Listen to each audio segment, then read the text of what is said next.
I have told this story only once before to the vicar who married us, and he wept, which embarrassed us both considerably. He was not, he explained afterward, a man given to weeping. I believed him.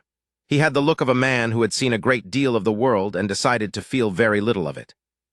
But he wept, and I understood why, because when I told him how it began, that night in the Ashworth ballroom, the candles, the 100 silk gowns, the girl in the corner, he said it was the most foolish and the most right thing he had ever heard of a man doing. I was 34 years old. I had been the Duke of Ravensthorpe for 11 years. I was, by every account that reached my ears, which were many and seldom flattering, the most feared man in 3 counties and the most sought-after bachelor in the whole of the south of England. I had refused 17 formal approaches to my hand. I had attended exactly 41 balls in 11 years because my mother kept count, and I had danced at none of them. I danced with no one. I stood. I watched. I left early. I went home and fed my dogs and read whatever was sitting on my desk and felt, if I am perfectly honest, nothing much at all. My mother had all but given up on me. She was a woman of considerable patience, which she had needed, because my father had been the sort of man who tried that patience daily, and I was the sort of man who seemed, constitutionally, incapable of doing what was expected. She had stopped pressing me about the question of a wife. She had stopped suggesting names. She had stopped inviting particular daughters of particular families to Ravensthorpe Hall for country house weekends, which had been her previous strategy, and which I had defeated by remaining, politely but irremovably, in my study for the duration of their visits. She did not give up. My mother never gave up on anything she wanted. She simply changed her approach. What she did was say, very simply, one morning at breakfast, "I should like you to come to Lady Ashworth's ball this Thursday. It is the first of the season, and I should like company." She did not say anything about marriageable daughters or dynastic necessity or the entail or the nurseries that stood empty in the east wing. She said she should like company. I looked at her over my coffee cup and thought, as I had thought perhaps 1,000 times in the past 11 years, that she was a good woman and that I owed her rather more than I gave her, and I said yes. So I went. The Ashworth Ballroom was one of those rooms that London builds specifically to make ordinary human beings feel inadequate. The ceiling was 30 feet above the floor, painted with gods doing things to each other that would have shocked anyone below who thought to look up and study them closely. There were 4 chandeliers, each one roughly the size of a carriage, dripping with crystal that scattered the candlelight into 1,000 pieces across the floor and the walls and the silk gowns of the 200 people assembled. The music was already playing when I arrived. A violinist and his ensemble stationed on a raised platform at the far end of the room, doing something technically accomplished and emotionally inert. Lady Ashworth was at the door, resplendent in purple, and she greeted me with the particular warmth of a hostess who has just secured a social triumph she didn't entirely expect. "Your Grace," she said, "how wonderful, how absolutely wonderful, do come in." I came in. My mother took my arm and we walked through the room, and the room did what rooms always did when I entered them. It adjusted. It shifted. Conversations paused and resumed at a lower register. Heads turned and then turned away because it was not done to stare, though everyone stared. The mothers of daughters noticed me. I could feel the noticing, which was not, I should say, a pleasant sensation. It had the quality of being assessed by a great many people simultaneously, none of whom you had asked for an opinion. I knew them all. That was the thing about 11 years in society. I knew their names and their estates and their alliances and their debts and their oldest and most interesting secrets, not because I had sought these things out, but because things accumulate when you are a duke. People tell you things. People send you things. People are inexplicably forthcoming with a man who has both power and the appearance of indifference, as if the indifference is an invitation to fill it. Lord Ashworth's eldest daughter was standing near the refreshment table in pale blue, very pretty, very aware of it. The Countess of Morton's niece was beside her in cream silk, also very pretty, also aware. 3 daughters of various baronets occupied the middle of the floor, well turned out, well rehearsed in the matter of catching the eye of someone like me. And further into the room, the daughters of earls and marquises, the visiting relations of prominent families, all of them arrayed in the most elaborate gowns their mothers or aunts or guardians could commission, all of them flickering in the candlelight like a field of very expensive flowers. I looked at them and felt nothing. Not disdain, not contempt, Simply nothing. They were pleasant to look at. They would be pleasant to speak with, and several of them were intelligent, I was sure, and any one of them would have made a perfectly adequate Duchess of Ravensthorpe and been grateful for the position, and managed the household efficiently and borne my children with appropriate grace. I knew this. My mind told me this, in the rational, well-organized way that a mind trained to manage a large estate and its obligations tends to operate. And yet nothing stirred. My mother excused herself to speak with an old friend, and I was left alone, which I preferred. I moved toward the far edge of the room, near one of the tall windows, because I always moved toward the edges of rooms. It was not misanthropy. I simply could see better from the edges, and I had less chance of being pressed into conversations I did not want. I stood with my hands behind my back and watched the room and let the room be what it was, and thought about nothing in particular, and waited for a reasonable hour at which I could take my mother home. It was then that I saw her. She was not near the refreshment table. She was not on the dance floor. She was not in any of the conversation clusters that had formed and dissolved and reformed throughout the room in the natural way that society parties operate. She was in the far corner, the far right corner of the room, near the second tall window, in a chair that had been placed against the wall. Not the comfortable chairs near the chaperones. Not the chairs that faced the dancing, where the older ladies sat and watched and commented. A plain chair, a little removed from the others, positioned as if someone had set it there to be out of the way and then forgotten about it. And she had found it and sat in it, and was sitting in it now, very still, with her hands in her lap. She was wearing a gown of pale gray. Not silver, there is a difference, and I noticed the difference immediately because I had spent enough time in ballrooms to know that silver catches the light and gray simply receives it, quietly. The gown was well made, not recently made, and not extravagant, but it sat well on her and it suited her, though she would not have known that, I suspected, because no one had been standing nearby to tell her. Her hair was brown, simply dressed, without the elaborate arrangements of flowers or feathers that the other women wore. She had no jewels, a single ribbon, and she was looking at the room not in the wistful, yearning way that young women at balls who are not dancing often look at the room, which has a particular quality of longing that I find painful to observe. She was looking at it with what I could only describe as considered attention. She was watching something. She had found something worth watching and was watching it. I followed the line of her attention across the room and found, eventually, what it was. Near the center of the floor, the Earl of Fenwick's son was dancing with Lord Ashworth's daughter in blue, and they were doing it with the careful correctness of two people who were being observed and knew it. But beside them, almost unnoticed, an older couple was also dancing.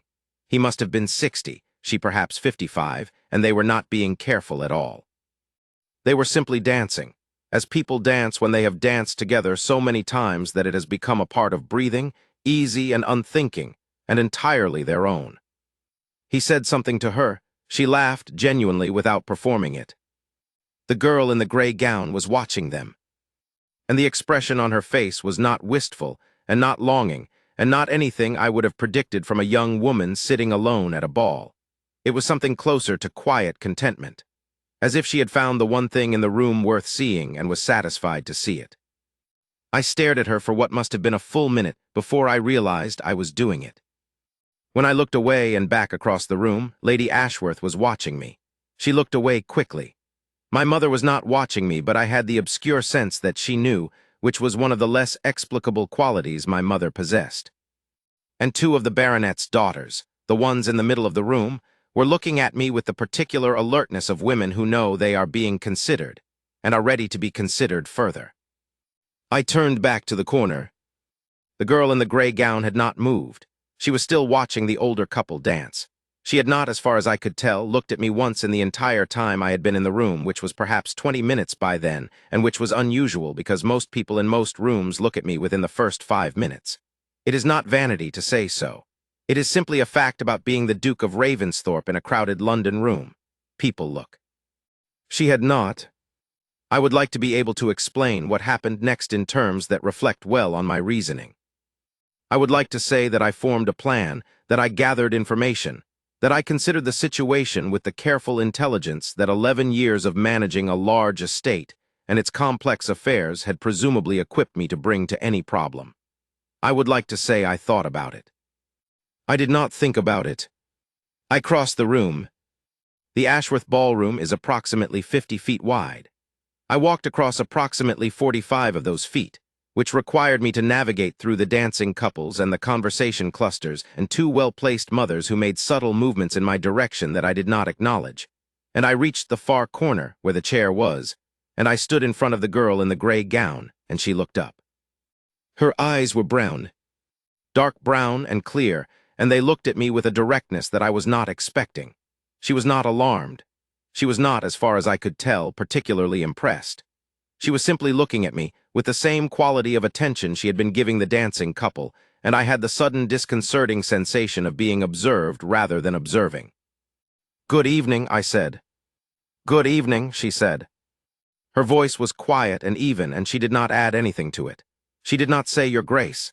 She did not color. She did not smile in the particular way that women smile at me at balls, which involves a great deal of warmth and very little sincerity. She simply said "Good evening" and waited. "I don't believe we've been introduced," I said. "We haven't," she agreed. "I'm Cecily Marsh. My uncle is the rector of Thornfield. He and my aunt are somewhere in the room behind you if you require a proper introduction." There was nothing impertinent in this. She said it as a straightforward statement of fact, offering the proper social recourse in case I should want it. She was, I realized, being entirely practical. "I'm Ravensthorpe," I said. She looked at me for a moment. "I know," she said. "You know. My aunt pointed you out when you came in. She points out everyone. She finds it useful to know who's in the room." "And you," I said, "do you find it useful?" She considered this. "I find it interesting," she said. "Useful isn't quite the right word. The room is interesting from here. You can see a great deal from the edges." I looked at her. "You were standing at the edge yourself," she said without apology, "near the second window." "I was." "I noticed," she said, "because you were the only other person doing it. Everyone else is in the middle of something." I did not know what to say to this. It was, in my experience, extremely unusual for anyone in a London ballroom to say to me precisely what they were thinking, in plain, clear words, without decoration or calculation. People said things to me. They said a great many things. Very few of them said what they meant. "Would you like to dance?" I said. She looked at me with that direct, clear regard, and something shifted in it, not alarm, not pleasure exactly, but a kind of careful assessment. As if she were looking at a sentence in a book, and considering whether it had been correctly punctuated. "I should tell you," she said, "that I'm not a very good dancer." "Nor am I particularly." She appeared to find this surprising. "You're a duke," she said. "I thought dukes were trained from childhood." "I was trained," I said. "I was not especially receptive to the training." The corner of her mouth moved. It was not quite a smile. It was the precursor to one the moment before a smile, which is, I have since come to understand, the most interesting moment in that sequence. "All right," she said. "Yes." She took my offered hand, and we went to dance. I want to be precise about what happened in the room when I led Cecily Marsh to the dance floor, because the imprecise version would give the impression that it was a dramatic social event, which it was, without conveying that it was also, in the same moment, remarkably small and private, and entirely its own. The dramatic part, the room changed. This I noticed because I have always noticed when rooms change, and this one changed sharply. Lady Ashworth, near the entrance, stopped speaking to the woman beside her. The baronet's daughters in the middle of the floor became very still. Lord Fenwick's son, mid-dance, made a small misstep. And two of the mothers, Lady Cavendish and Mrs. Harrington, who had been moving through the room in the purposeful way of women with daughters to settle, both turned at what must have been exactly the same instant, and then looked at each other. The Duchess of Ravensthorpe, my mother, turned from her conversation with her old friend and saw us walk onto the floor, and something crossed her face that I could not entirely read from across the room. I thought it might be relief. It might have been astonishment. I suspected, given what I know of my mother now and what I half knew of her then, that it was something more like recognition, as if a thing she had been waiting for had finally, in a form she had not predicted, arrived. None of this touched us. That is the private part. We stepped onto the floor, a waltz was beginning, which was either fortunate or the hand of something beyond the merely social, and I have never been entirely sure which. And I put my hand at her waist, and she put her hand in mine, and the music began, and we moved. She had told me she was not a very good dancer. She was right, technically. Her footwork was careful rather than instinctive, and at the first turn she missed by a fraction and corrected a fraction after the ideal moment to correct. But she was not afraid of it, which is actually the quality that matters most in dancing, and which the technically proficient often lack. She moved as she had sat in her chair, with a kind of settled, attentive presence, as if she were interested in what was happening and not worried about whether she was doing it correctly. "You're looking at the room again?" I said. She glanced up at me. "Is that bad form?" "Generally, one looks at one's partner." "I was watching Lady Ashworth," she said without embarrassment. "Her expression is extraordinary. She looks as if she swallowed something that disagreed with her." I did not look at Lady Ashworth. I looked at Cecily Marsh. "What does she look like?" "Like she's trying to decide whether to be pleased or horrified," she said. "Both at once, I think. Very difficult expression to sustain. You can see the effort of it." "And the others?" She considered the room with a brief sweep. "The woman in yellow, far left, she looks simply furious. The two women near the pillar look confused. The man in the red waistcoat looks delighted, though I think that's because he's been wanting something to happen all evening and has finally got it." A pause. "Your mother looks quietly pleased with herself, though I don't think she's done anything." "She invited me," I said. Cecily looked up at me properly this time, with a question in it. "She said she wanted company," I said. "She usually manages to get rather more than she asks for." "Ah," said Cecily.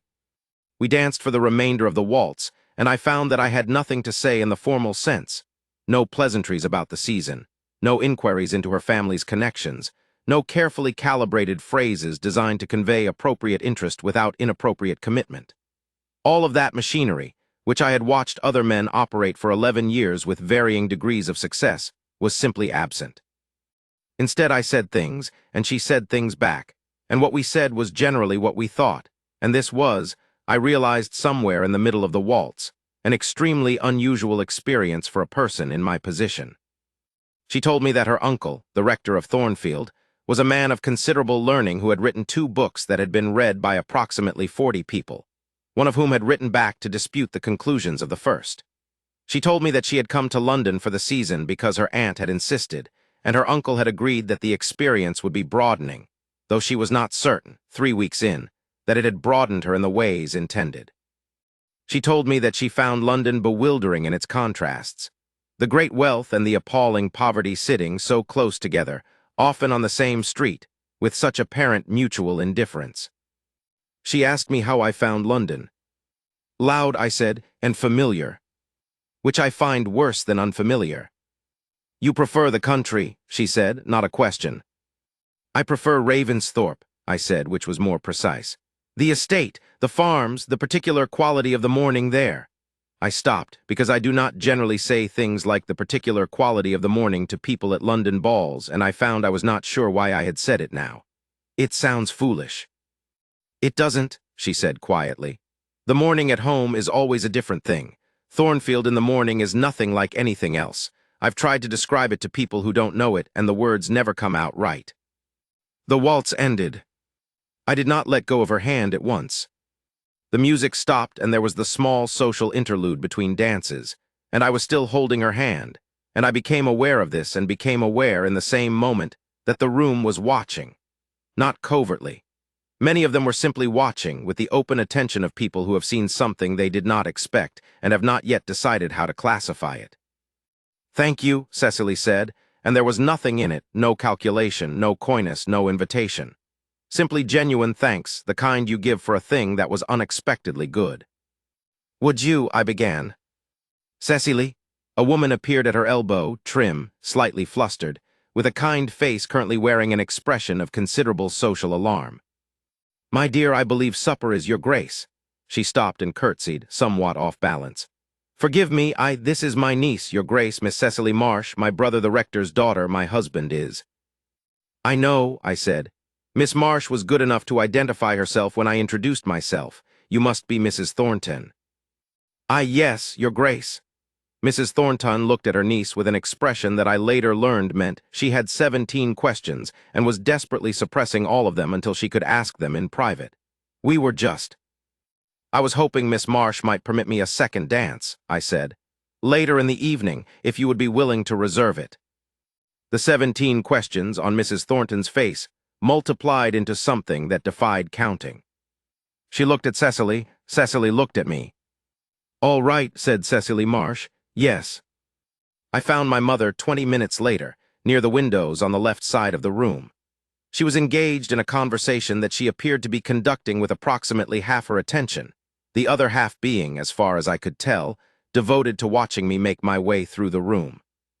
"You are smiling," I said when I reached her, "in a way that I find extremely suspicious." "Am I?" She looked at me with perfect composure. "I was simply enjoying the party." "Mother, she's a rector's niece," my mother said, as if this were information I might have missed. "Her uncle has a living in Somerset. The family is entirely respectable, I'm told, though I confess I haven't looked closely. I only noticed her because she looked at you once when you came in, and then looked away and didn't look again, and I thought that was interesting." "You thought?" I stared at her. "I mentioned to Lady Ashworth that I found the far corner of the room rather fine," my mother said serenely, "and suggested that a chair or two might be placed there for those who prefer a quieter position. Lady Ashworth was agreeable." A pause of the extremely comfortable variety. "It is a fine corner." "You placed her there?" "I suggested a chair," my mother said with beautiful precision. "What anyone does with a chair is their own affair." I looked at her for a long moment. "You are a remarkably subtle woman," I said. "I am your mother," she said, "and I have been watching you walk through rooms for 34 years without stopping. Forgive me if I occasionally place a chair."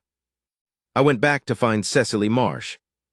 She was standing now near the refreshment table. Her aunt had vanished into a conversation group on the far side, and Cecily was standing alone, looking at the supper spread with the expression of a person assessing a complicated document and deciding where to begin.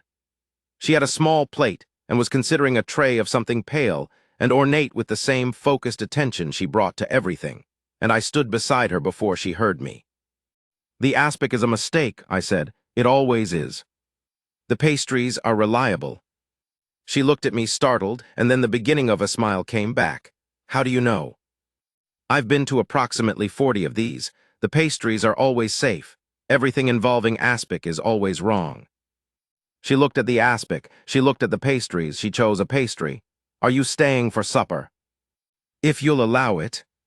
She considered me for a moment in that direct and unhurried way, and then said, "All right," and moved along the table. And I followed, and we ate supper together in the quiet of the Ashworth dining room at a small table near the window, away from the main supper tables where the important social business of the evening was being conducted. And I cannot remember a single thing I ate, but I remember everything she said. She said that she found the season exhausting not for the social reasons, not the late nights or the crowds or the elaborate social maneuvering, but for a different reason, which was that she found it very hard to be unimportant for 3 weeks together. Not in the sense of prestige or consequence. She was entirely untroubled by the fact that she was a rector's niece in a room full of titled daughters, and she knew that and accepted it without apparent distress, but in the sense of agency, of usefulness. At home, she said, she was necessary. She taught 3 of the village children their letters. She kept her uncle's books because he was a man of learning and no system. She knew every family in the village and something about what each of them needed, and was generally in a position to be at least partly helpful about it. Here, she said, she was an ornament, or rather an unsuccessful ornament, an ornament that had not ornamented anything, and she found the experience of purely decorative existence profoundly unsatisfying. I said, without thinking about whether I should, "Come and see Ravensthorpe." She looked at me. I'm not proposing an expedition," I said, which was inelegant, but I was caught between what I had said and what it might seem to mean and what I actually meant, which was, "You should see a place that is what you've described, where a person can be necessary and the morning is its own particular thing. I simply think you would like it." "I've never been to Devonshire," she said. "It is quite different from London." "Most things are." We sat for a moment, and the candlelight moved in the window draught, and from the ballroom came the sound of the music beginning again. "The second dance," I said. "Yes," she said, "I suppose it is." We went back.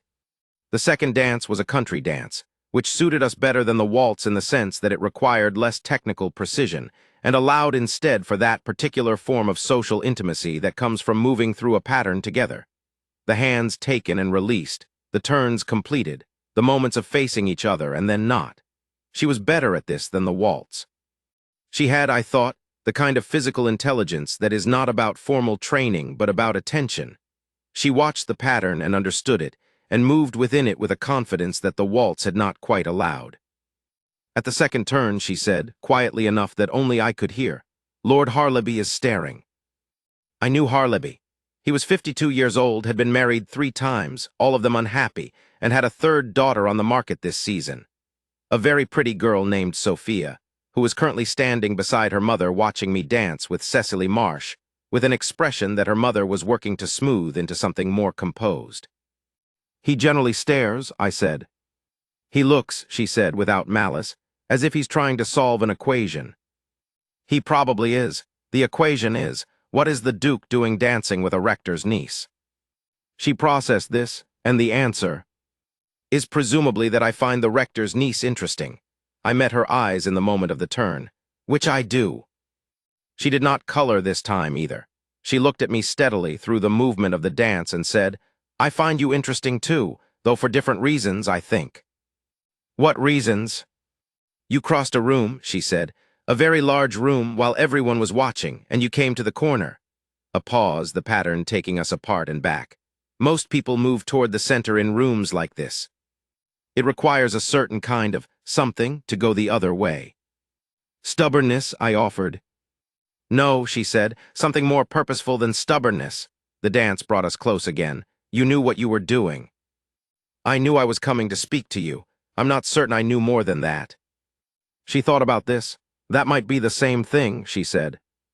The dance ended, and she was collected by her aunt, and I was collected by my mother, and the remainder of the evening was what it was. I stood at the edge of my customary window and watched the room, and specifically watched the corner where Cecily Marsh had been sitting. She was not in the corner anymore. She was in a conversation with her aunt and another woman I didn't recognize, and she was listening with that attentive quality. And once she laughed, actually laughed, not the social performance of laughing, and I found I was watching the laugh from across the room and wanting, with a specificity that surprised me, to know what had been said. Lady Ashworth found me at 10 o'clock. "Your Grace," she said, "I hope the evening has been enjoyable." There was a question buried in this that she was too well-bred to ask plainly. "Very," I said. Miss Marsh." She arranged her expression into something carefully noncommittal. "She is Rector Thornton's niece, I believe. Her father is the rector's brother, a solicitor in Somerset, I'm told." A thoroughly respectable the family is." "I know," I said. "Of course," she stopped. That is to say, we are all delighted that I hope." "Thank you for your hospitality," I said. "It has been an excellent evening." I took my mother home. In the carriage, she said nothing for a long time, which was its own kind of speech. I looked out the window at the London night and thought about the room and the chair in the corner and the gray gown and the beginning of a smile. "You'll want to call on her," my mother said eventually. "Yes. The aunt will require a morning call first, I think, the form of it." She seemed a little overwhelmed. "She did." "She'll settle," my mother said. "She seems a sensible woman underneath the flustering." A pause. "The girl is not what I would have chosen for you, which I say not as a criticism, my choices for you were clearly not working, but simply to establish that she is genuinely a surprise. To me as well." "What did you talk about?" "The morning," I said, "and aspic and being useful." My mother turned to look at me in the carriage dark. "Being useful," she repeated. She finds London unsatisfying because she is not necessary to anything. At home, she teaches children and keeps her uncle's accounts and knows what everyone needs. My mother was quiet for a moment. Then she said, "The East Wing has been empty for 11 years. "I know. There are 12 tenant families on the home farm alone." "I know, mothers. And the village school in Thornfield has been without a proper teacher since old Mrs. Hatch retired, I believe. I had a letter about it from the living's patron last autumn. I meant to mention it." I looked at her. "I am simply noting," my mother said, with the absolute composure of a woman who has been playing this particular long game for 34 years and knows exactly when she has won it. The various circumstances of the estate. We rode the rest of the way home in a comfortable silence, which is the best kind. I called the next morning, not so early as to seem precipitate, 10:30, which is the earliest morning call hour that does not suggest a man has been unable to sleep for thinking about the thing he intends to call about, though I had, in fact, been unable to sleep for thinking about the thing.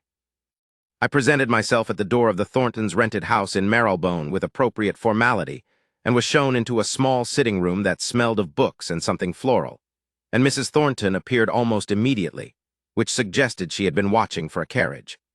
She had composed herself considerably since the previous evening, and had arranged her face into a welcoming expression that contained only about 4 of the 17 questions. "Your Grace," she said, "how kind. How very kind of you to call. Mrs. Thornton, I hope I don't intrude." "Not at all, please will you sit? Cecily is in the garden, I believe she'll be so," a brief internal rearrangement. "I'll send for her." Cecily appeared 10 minutes later, still carrying a small book, which she had clearly been reading in the garden and had brought inside with her, and hadn't yet thought to set down. She looked at the book and then at me, and put it on the side table with the composed expression of a person who has decided to be entirely natural about the fact that she was caught reading in the garden, and has come in without changing, and is perhaps not perfectly turned out for a formal morning call. "Good morning," she said. "Good morning," I said. "What are you reading?"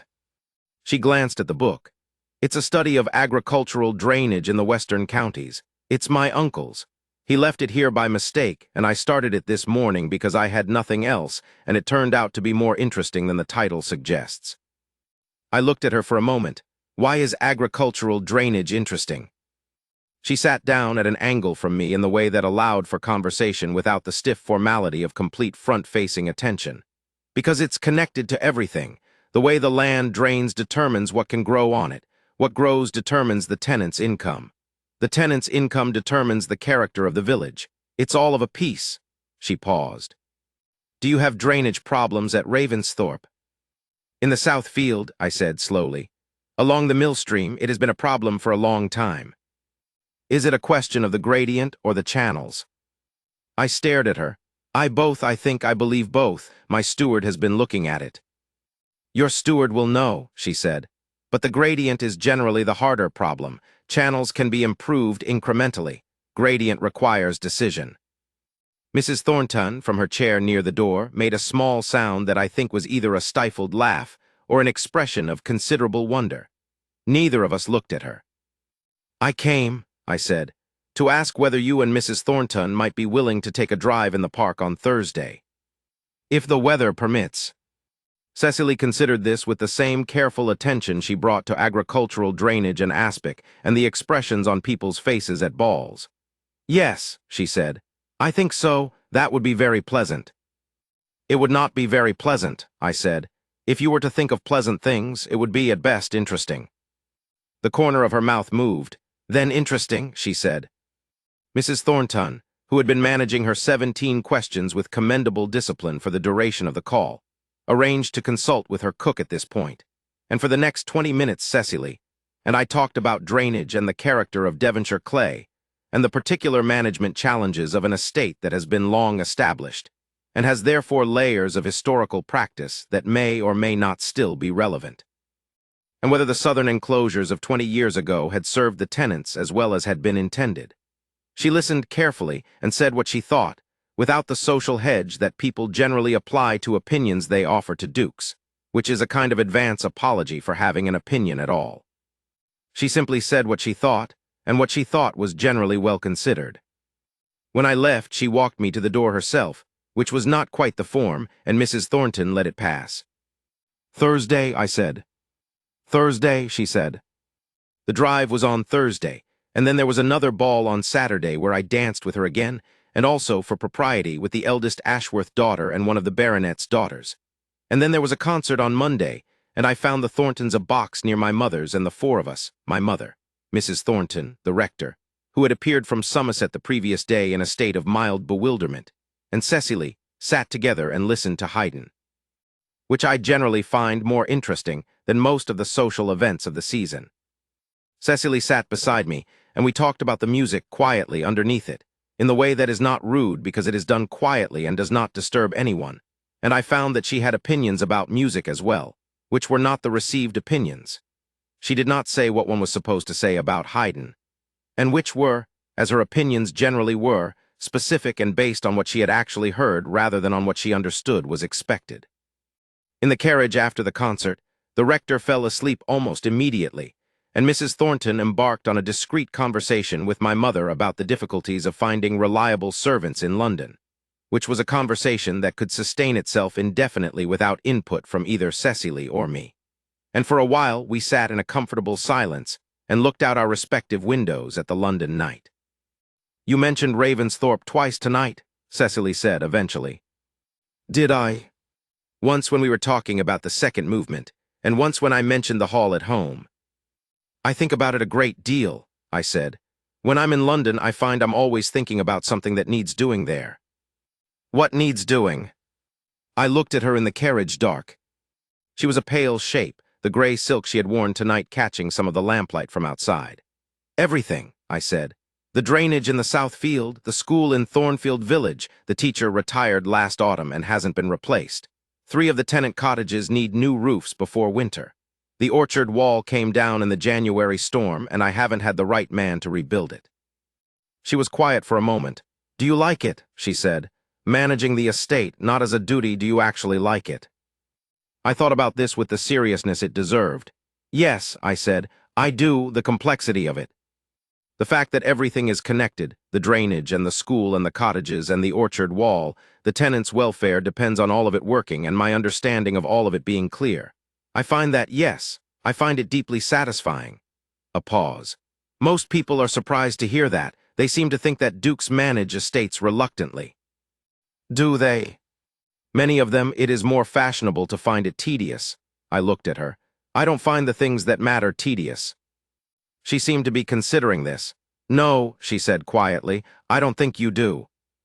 I called the following morning again, and the morning after, and the one after that. Society, which had been watching with something between fascination and scandal since the night of the Ashworth ball, began to adjust to the information. It did not adjust comfortably. Lady Cavendish, who had a daughter in pale yellow that she had been cultivating for 2 seasons, said something at a dinner party. I was not there. It was reported to me that contained the phrase entirely unsuitable, and the further phrase only a rector's niece after all. The Countess of Merton said something at a different dinner party that I was also not at, and which was reported to me by different means, about the Duke of Ravensthorpe's unusual taste, and whether he was entirely well. Lord Fenwick's son, I had not thought him particularly interesting before this, and I revised my assessment downward, told someone at his club that he gave the whole thing 3 weeks at most, and that the Duke would come to his senses. His phrasing was reported to me by my mother, who had it from Lady Fenwick, who was horrified by her son's having said it.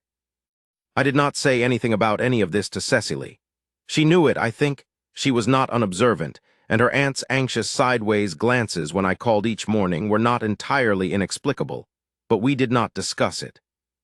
What we discussed was the school in Thornfield Village and how one found and retained a good teacher when the village was small and the position modest. The orchard wall, and whether it should be rebuilt in the same local stone, or whether flint would serve better. The South Field drainage, and the specific proposals my steward had put forward. Whether Haydn or Mozart made the better argument for the proposition that complex emotion could be contained within a strict formal structure without the structure diminishing the emotion. The question of whether the agricultural drainage study was as good as she had initially thought. It was not, she had decided. The author's conclusions outran his evidence in Chapter 4.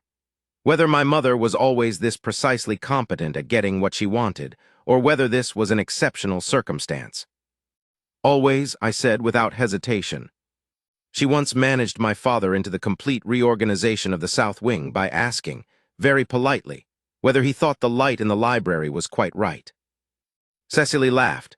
Not the beginning of a smile, the actual thing, full and bright, and it was, I thought, the most useful information I had obtained in the past several weeks, which had contained a great deal of information. That a laugh, a real one, was worth about 40 seasons of ballroom attendance. On the Thursday of the third week of my morning calls, Lord and Lady Ashworth held a dinner. I was invited and went. The Thorntons were not invited. The guest list was the particular shape of a guest list assembled to make a point.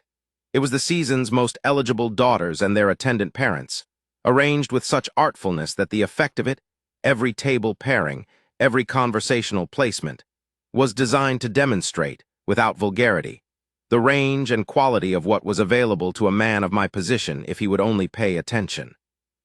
I paid attention.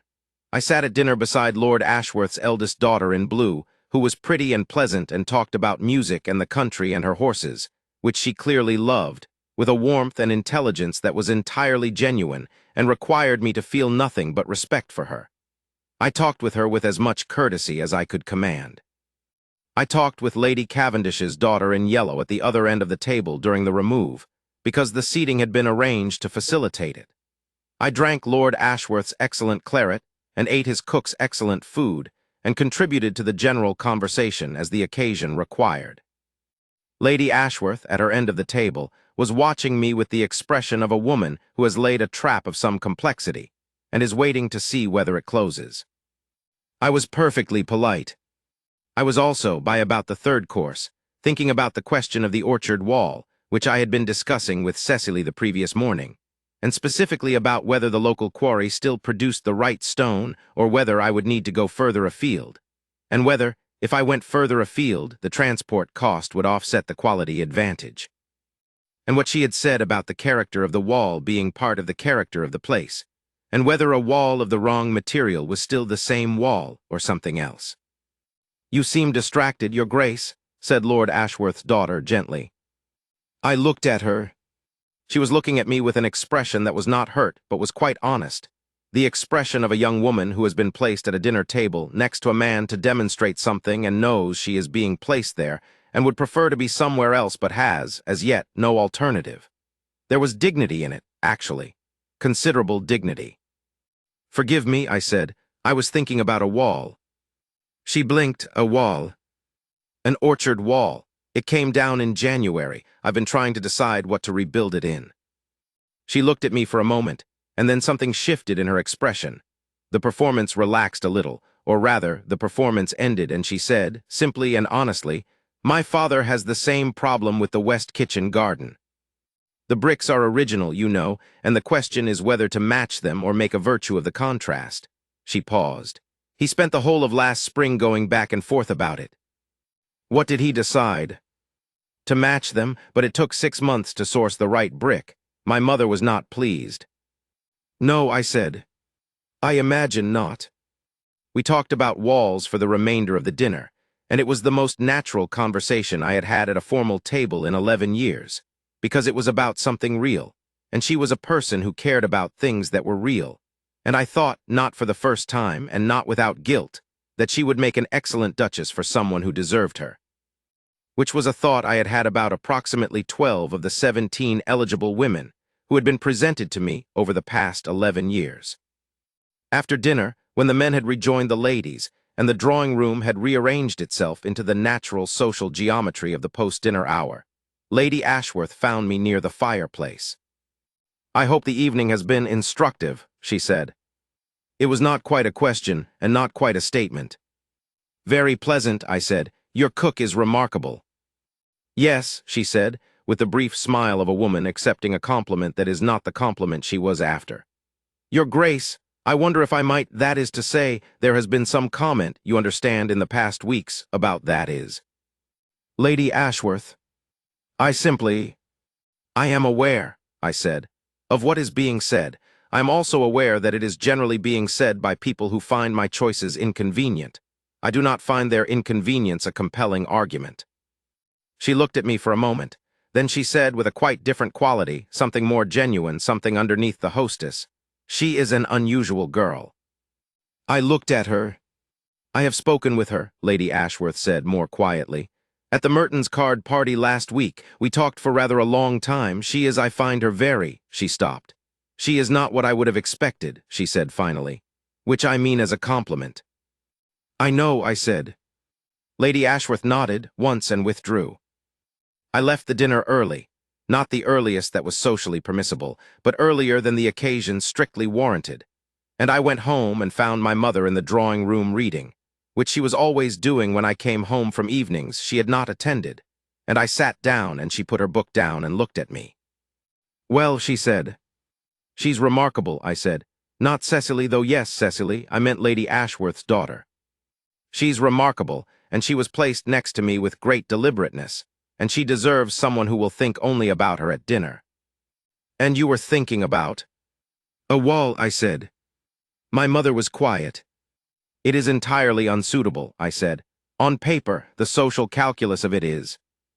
"The social calculus," my mother said, "has been giving me dukes for 4 generations, and every one of them has been perfectly suitable and perfectly miserable and perfectly uninteresting. Your father was perfectly suitable." A pause. "I loved him. He was also frequently dreadful to live with and thought about 3 things his entire life, and none of them were me." I looked at her. "He was a good man," she said. "I want to be clear about that. He was a good man, and I am glad I married him, and I would not undo it. But when you ask me what suitable means, I want you to understand what it has meant in practice for the women who have married into this family." "Mother, you were thinking about a wall," she said. "A wall she was discussing with you yesterday. I am simply noting that in 11 years of dinner parties I have never known you to be thinking about anything anyone had said to you the day before." I went to bed. I lay awake for some time. I got up at 5 and walked the garden of the London house in the early morning, which is not a very good garden. It is a city garden, hemmed and formal, not the open thing that Ravensthorpe's morning is, and I thought, with more clarity than I had managed the previous night, about what I actually wanted. Not what was suitable, not what made sense on paper. What I actually, straightforwardly wanted when I was honest with myself in the gray of a London morning. What I wanted was very simple and very clear, and entirely without the ambiguity I had half expected to find if I looked at it squarely. I wanted to sit in a room with Cecily Marsh and talk about things that mattered and look at her face when she laughed. I wanted to hear her opinion on every complicated question I had spent 11 years managing alone.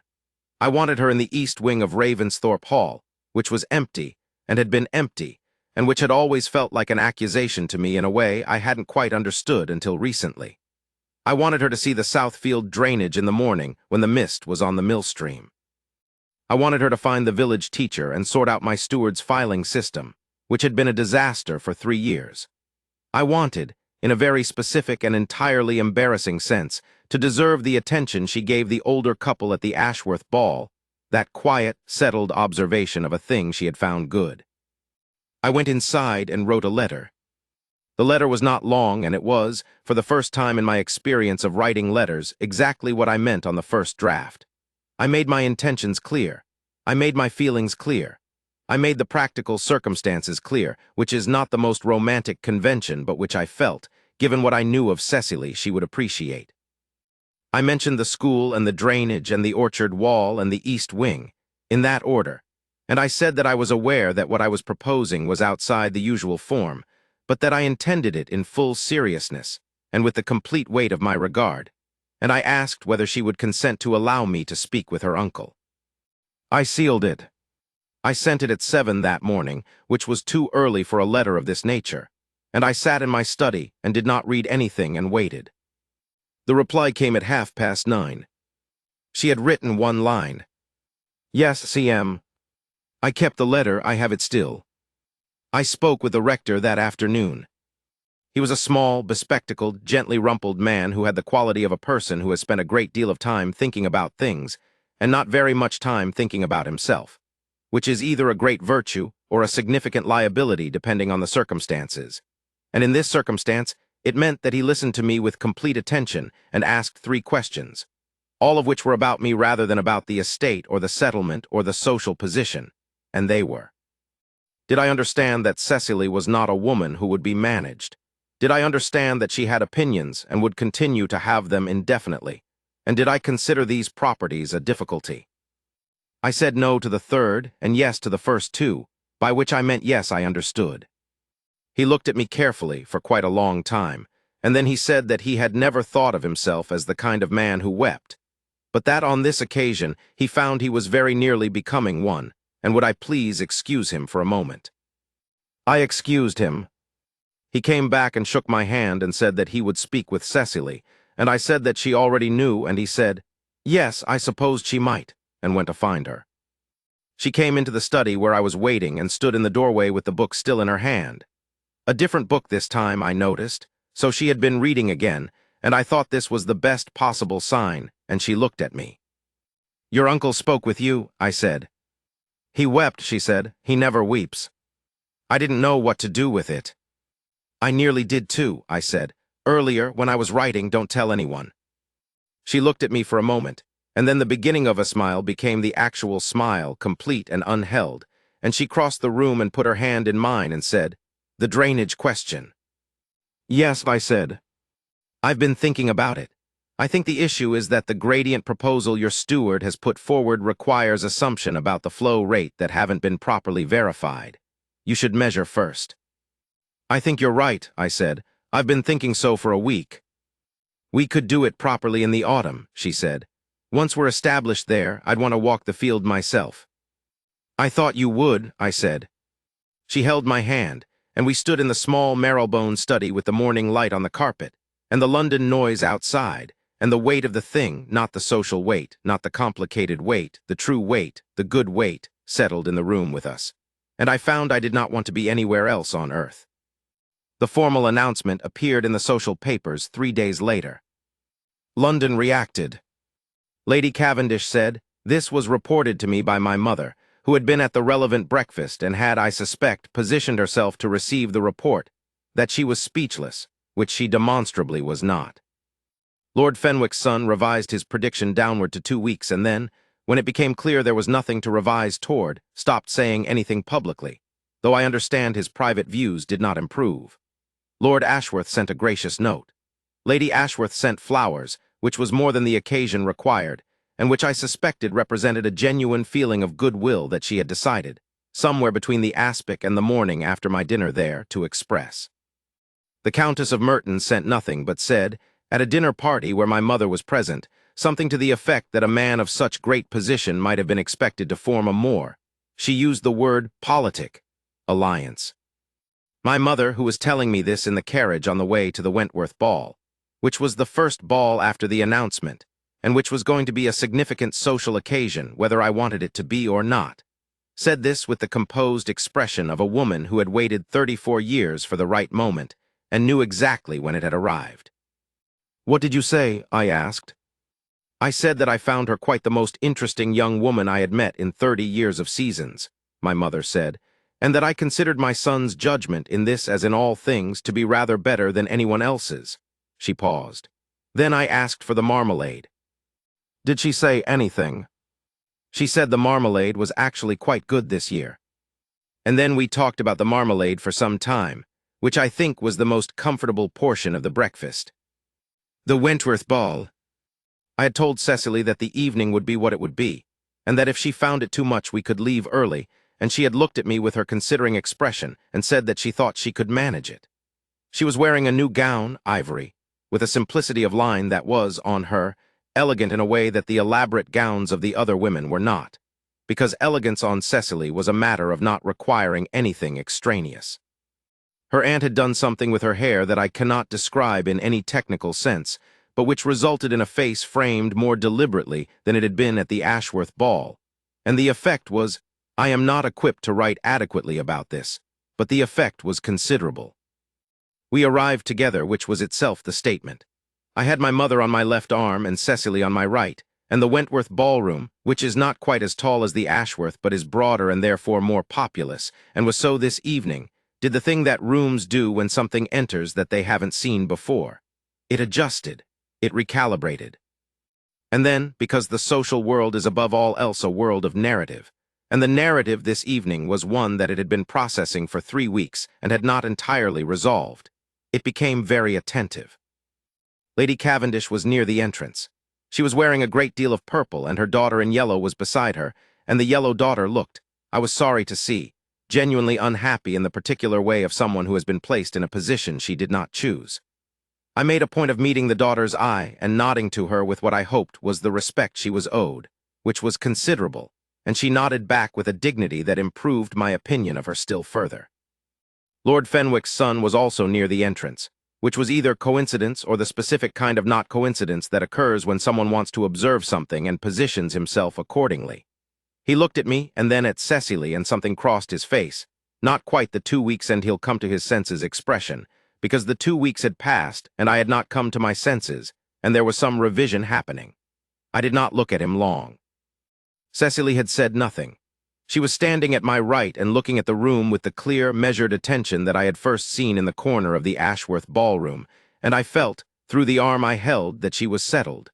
Not performing settled, actually settled. She had decided something about the room, I thought, or had arrived already decided, and was simply present within it. Lady Wentworth met us at the entrance. She was a tall woman of 60 with the particular manner of a person who has been at the center of society long enough to have developed a genuine disinterest in what society thinks of individual decisions while remaining entirely invested in the social whole. She kissed my mother on both cheeks and said, "Wonderful, wonderful, and Miss Marsh. I've so been looking forward to meeting you. Lady Ashworth tells me you discussed the garden wall situation at length, and she found it most instructive." "She was very generous," Cecily said. "She has a wonderful West Terrace wall." "She does, doesn't she? Come in, come in. I've put you near the musicians because I find it better for the conversation, somehow.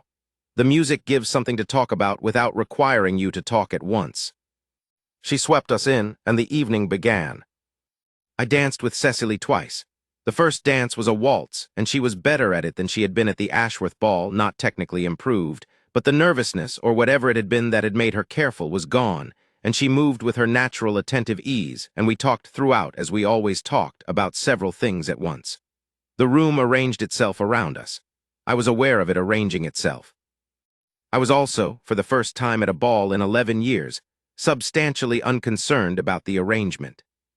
Between dances, I introduced her to Lord Wentworth, who was 70 and had known my father, and was therefore one of those men who observes the children of people they knew with a particular quality of judgment, looking for the lineage of the parent in the child. He was pleased to meet Cecily, and she said something about his famous garden. She had read about it somewhere, she said, in connection with a paper on ornamental drainage, which made Wentworth look at her with the expression of a man who has spent 50 years boring people with ornamental drainage, and has suddenly been given a fully engaged audience. And within 3 minutes they were so deep into the question of his water feature that I was essentially decorative. I did not mind. Lord Harleby appeared at my left shoulder while I was watching this conversation. "Ravensthorpe," he said, in the toned-down version of his usual bluster, which meant he was about to say something he had thought about in advance. "Been meaning to speak with you." "Harleby."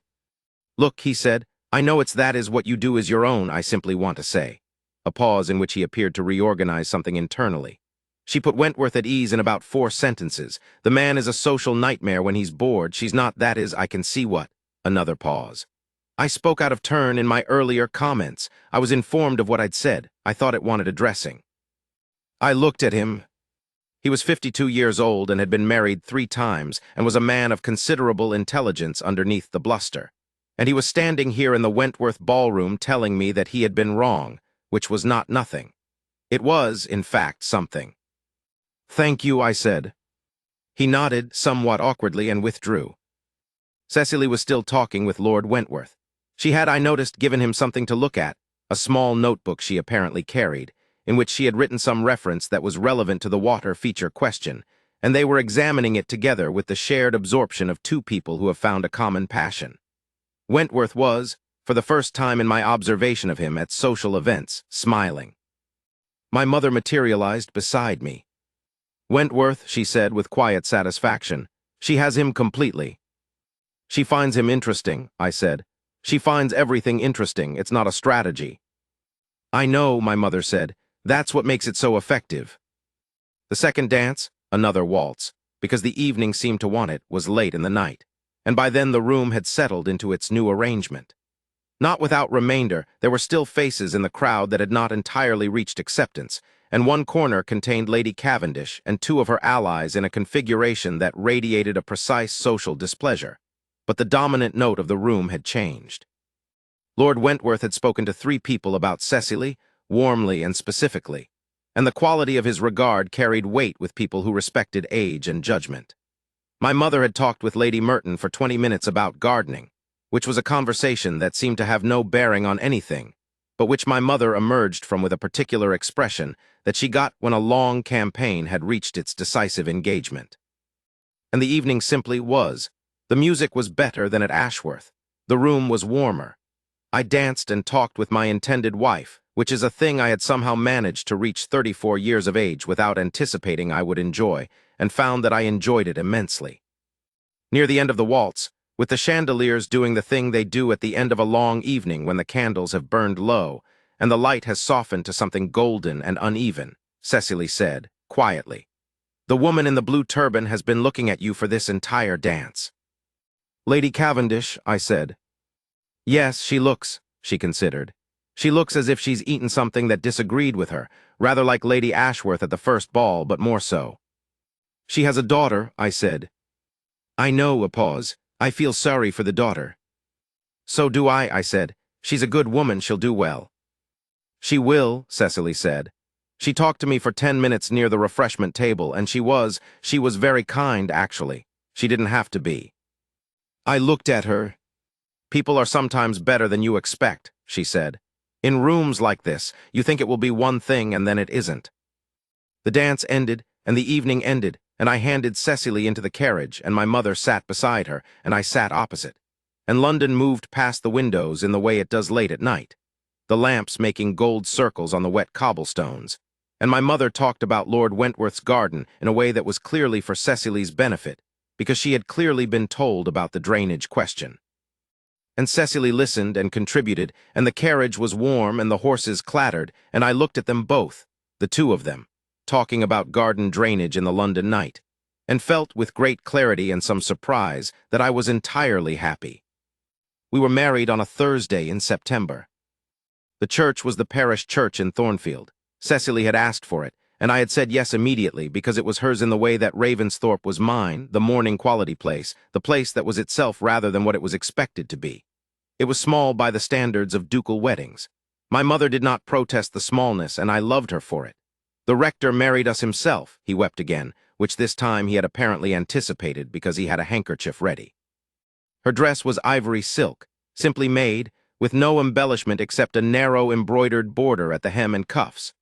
A border she had designed herself, small flowers in a recurring pattern, and the seamstress had said it was the finest embroidery she had seen in years, which was not the kind of thing a seamstress says to flatter. She carried flowers from the Thornfield garden. She walked in on her uncle's arm. She looked at me when she came to the end of the aisle, not at the church, not at the guests, at me, and she looked at me the way she had looked at the dancing couple at the Ashworth ball, with that settled, particular, entirely own attention. I have not deserved many things in my life and have had them anyway, in the way that men of my position often receive what they have not earned. But I have, since that September morning, tried very hard to deserve this one. We went to Ravensthorpe. She was quiet in the carriage for the last hour of the journey, which is the part where Devonshire begins to be itself. The lanes narrowing, the hedges thickening, the particular quality of the western light beginning. I had been watching her from the opposite seat, and I had learned, over the course of the summer, to read the quality of her quiet. Whether it was the thoughtful processing quiet, or the tired quiet, or the internal organizing quiet, in which she was working out some problem that had been sitting in her mind waiting for road time to untangle itself. "The Southfield drainage," she said eventually. "Yes," I said, "exactly." She looked at me across the carriage. "I've been thinking about what you said about the gradient proposal. I think we should actually walk the whole Millstream first, not just the Southfield section. The problem may originate further north." "I think you're right," I said. "My steward measured in 2 places, and I've always suspected the measurement points were wrong." "First thing tomorrow." "First thing," I said. She nodded and looked back out the window, and I could see the moment, the exact moment, when Ravensthorpe came into her field of vision, because something in her face changed, not dramatically, not with the performance of being impressed that people sometimes do, but in the same way that her face had changed at the concert when the Haydn began, a kind of quiet opening, as if something had found the right space. The house is old, parts of it are 300 years old, and it sits in a fold of the valley in a way that makes it visible gradually rather than all at once. First the south tower, then the chapel, then the east wing, then the full width of the old hall. In the September evening light it was, I will not be objective, magnificent, but I was watching Cecily and not the house. "Oh," she said very quietly. "Yes," I said. "The wall," she said, "is that the orchard wall?" "Left of the south tower, yes." "It's come down more than I thought from your description." She was leaning toward the window now, professional interest overcoming sentiment. "You'll need to rebuild the whole east section. You can see where the foundation has shifted, even from here." "I know, I've been putting it off." "We can start in October if the weather holds." She was still looking at the house. "The quarry is at local stone." "Local stone," I said. "I made the decision." "You were right about the character." She turned from the window and looked at me with the expression that was always, in some sense, the beginning of a smile. "I often am," she said. "You often are," I agreed. The carriage came through the gates. Mrs. Hartley, my housekeeper of 15 years, was at the top of the front steps with the household staff arranged behind her, the maids, the footman, the cook, the understeward, the grooms from the yard, and Cecily stepped out of the carriage, and I watched her, in the September evening, look at the house, and then at the faces of the people who lived and worked in it. Mrs. Hartley was a woman of few words and significant opinions, and she had been at Ravensthorpe since before I inherited it, and I had wondered, quietly, over the summer, how she would receive this. She had made no comment directly on the announcement. She had simply continued running the household with her usual exact competence, and said nothing about the new Duchess except to ask, once, whether the East Wing suite would require any specific preparation. She looked at Cecily now. Cecily looked at her. "Mrs. Hartley," I said, "my wife." Mrs. Hartley curtsied, which was correct form. And then she said, and I do not think she had planned to say it, because it had the quality of something that arrived rather than something prepared, "The house has been waiting, Your Grace. I hope you'll be comfortable in it." Cecily looked at her steadily. "I expect I'll find it very interesting," she said. Mrs. Hartley's expression did something I had not seen it do in 15 years. "Yes," she said, "I expect you will." And then we went inside. She found everything interesting. This is not a hyperbole. It is a precise description of what happened over the weeks and months that followed. She found the household accounts interesting, and the system Mrs. Hartley had built for managing them, and the ways in which it was excellent, and the ways in which it had small inefficiencies that had accumulated over time. She found the tenant cottages interesting, and visited all 12 of them in the first month, because she said she needed to know the people before she could be useful to them. She found the steward's filing system, which had been a disaster for 3 years, as I had told her, interesting in the way that a complicated puzzle is interesting, and she reorganized it over the course of a wet November with the calm thoroughness of a person who genuinely enjoys bringing order to disorder. She found the school question interesting, of course. It took her 6 weeks to find the right teacher, a woman named Miss Croft, who had been teaching in a village school in the next county and was, according to every account Cecily gathered, both brilliant and undervalued, which were apparently requirements. She conducted the interview herself, which was not the conventional form, and came home from it saying that she had offered the position at a somewhat higher rate than I had initially proposed, and that she expected I would not object. I did not object. She walked the Southfield drainage the first morning, as promised, in the early mist, in walking boots and a practical coat that had clearly been selected on some basis other than elegance. My steward, Mr. Graves, who is a man of considerable competence and some pride in that competence, had accompanied us with his measurement notes and a mild expression of skepticism, because I think he had expected the Duchess of Ravensthorpe to want to see the flower beds. By the end of the second hour, she had identified the point on the mill stream where the primary blockage originated, which was not where Graves had measured, and had proposed a drainage scheme that was both simpler and more comprehensive than anything we had previously considered. Graves was quiet for a long time, looking at her proposal, and then said that he believed she was correct, and that he would have the modifications started within the fortnight. On the walk back, she said to me quietly, "He's good, your Mr. Graves. Don't let him feel superseded." "I know," I said. "He'll be fine. He likes being right, and you're giving him the plan. He'll think of it as his plan within a week." She considered this. Should I not? "Cecily, the plan is the thing that matters, not who thought of it. She nodded slowly. Yes, all right, a pause, though it was my plan. It was your plan, I said. I know it was your plan. Graves knows it was your plan. The Millstream will know it was your plan. That seems sufficient. She laughed the full laugh, and I thought not for the first time and not for the last that this was the most useful thing I owned. Not the house, not the estate. Not the acreage or the title or the income or the farms. The laugh in the morning mist, beside the Millstream in the south field of Ravensthorpe. The orchard wall was rebuilt in October and early November in the local stone, and Cecily oversaw it with the kind of specific attention that made the mason, a third-generation man from Thornfield, say to Mrs. Hartley. This was reported to Cecily by Mrs. Hartley, who by this point had converted from cautious reserve to something approaching uncomplicated admiration, that the Duchess knew more about rubblestone coursing than most men he'd worked for. Mrs. Hartley had told Cecily this, I think, not as flattery but as what it was, genuine information about the quality of the thing, which she thought Cecily would want to know. And Cecily had said, "Does he think the mortar will hold through January?" And Mrs. Hartley had said she would ask, and had come back with the answer, and they had discussed the mortar question for some time. This was how Ravensthorpe worked now. The mortar was discussed. The school was discussed.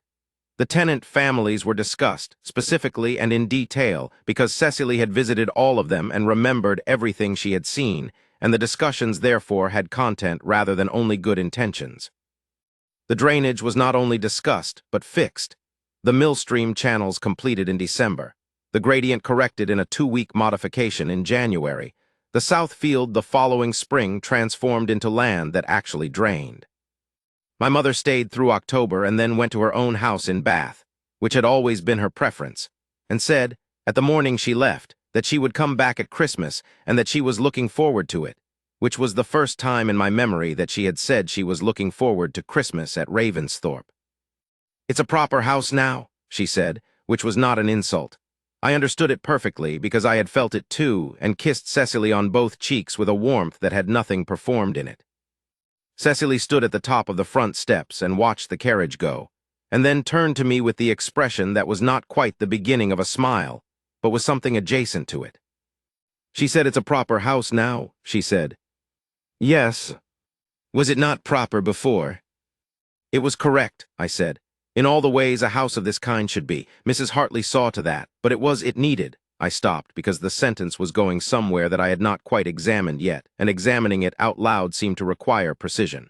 "A house like this needs to be answering to something, directed towards something, the work of it." I paused again.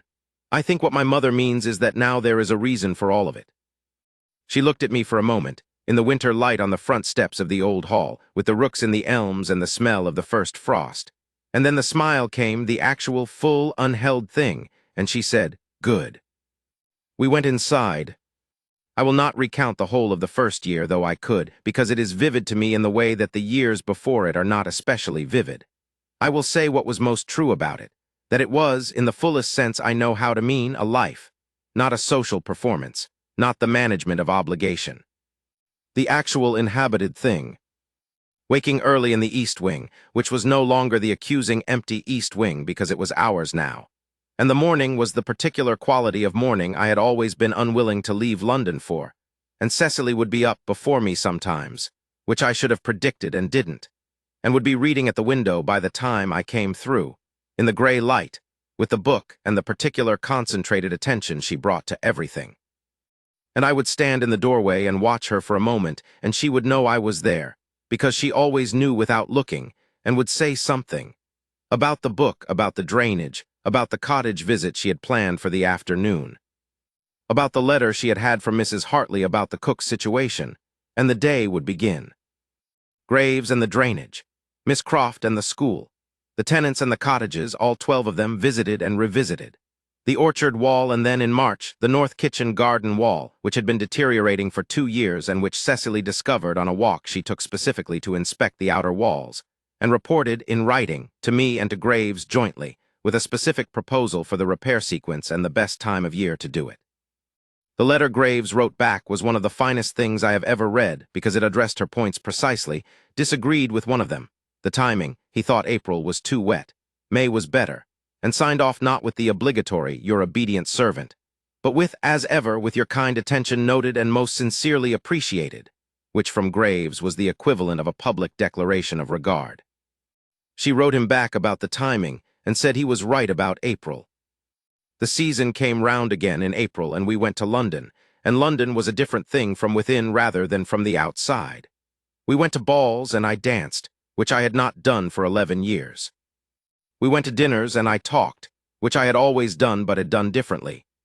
There is a difference between a man who attends a dinner alone and a man who attends a dinner with someone who will discuss it with him afterward, in the carriage, honestly and specifically, and the difference is significant. Lady Ashworth held her annual ball and we attended, and Cecily was greeted at the door with warmth that was entirely genuine, because Lady Ashworth had decided something in the months since our marriage that her manner made clear without stating it. She had decided that she had been watching this all along, and had been right to do so. Lord Fenwick's son was also at the Ashworth ball.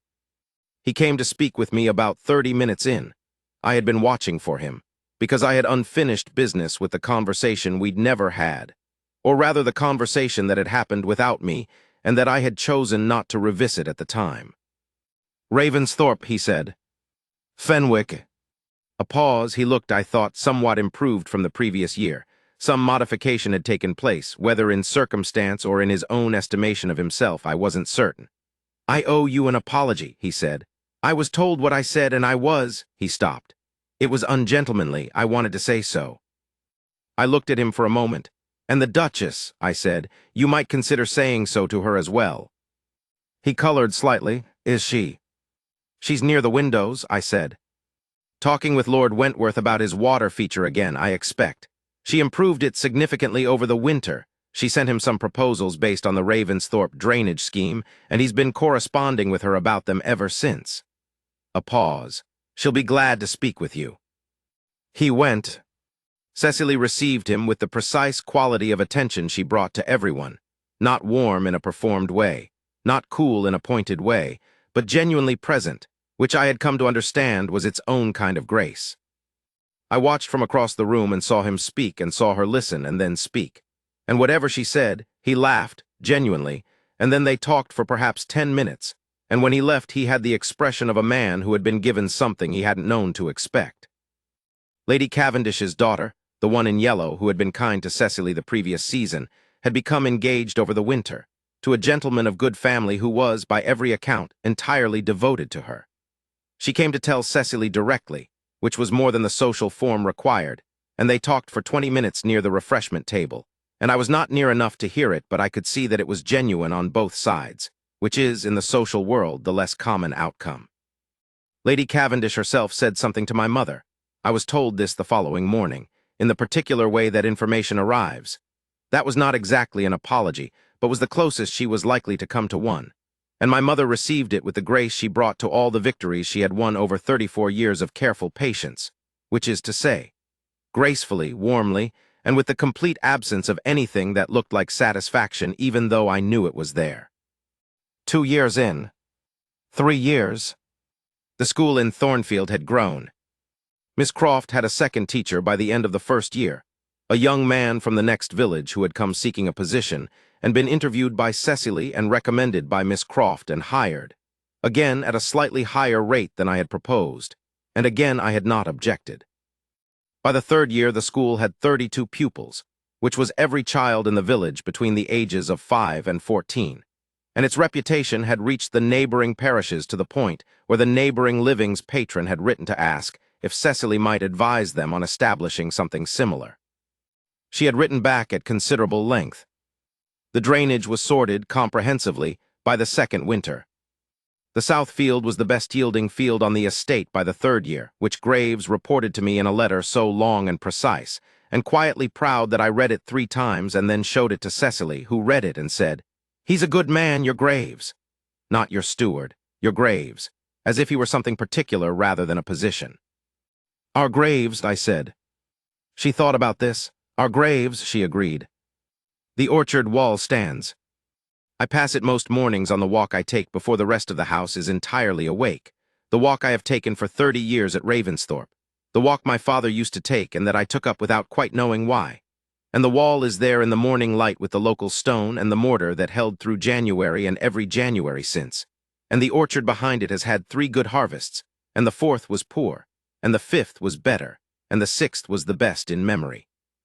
And in the 6th year, Cecily came out with the orchardman to go through the pruning schedule, which she had been wanting to look at for 2 years, and they spent an entire morning in the orchard. And I walked past the wall on my morning walk and could hear them discussing the apple varieties, and whether the northern corner got sufficient light. And I stopped and listened for a while in the morning and thought, as I think most mornings, with the precision that comes from knowing exactly what you have, as opposed to what you might have had, that I was the luckiest man alive. Not without difficulty, I should say. I am trying to be honest about this. There were difficulties.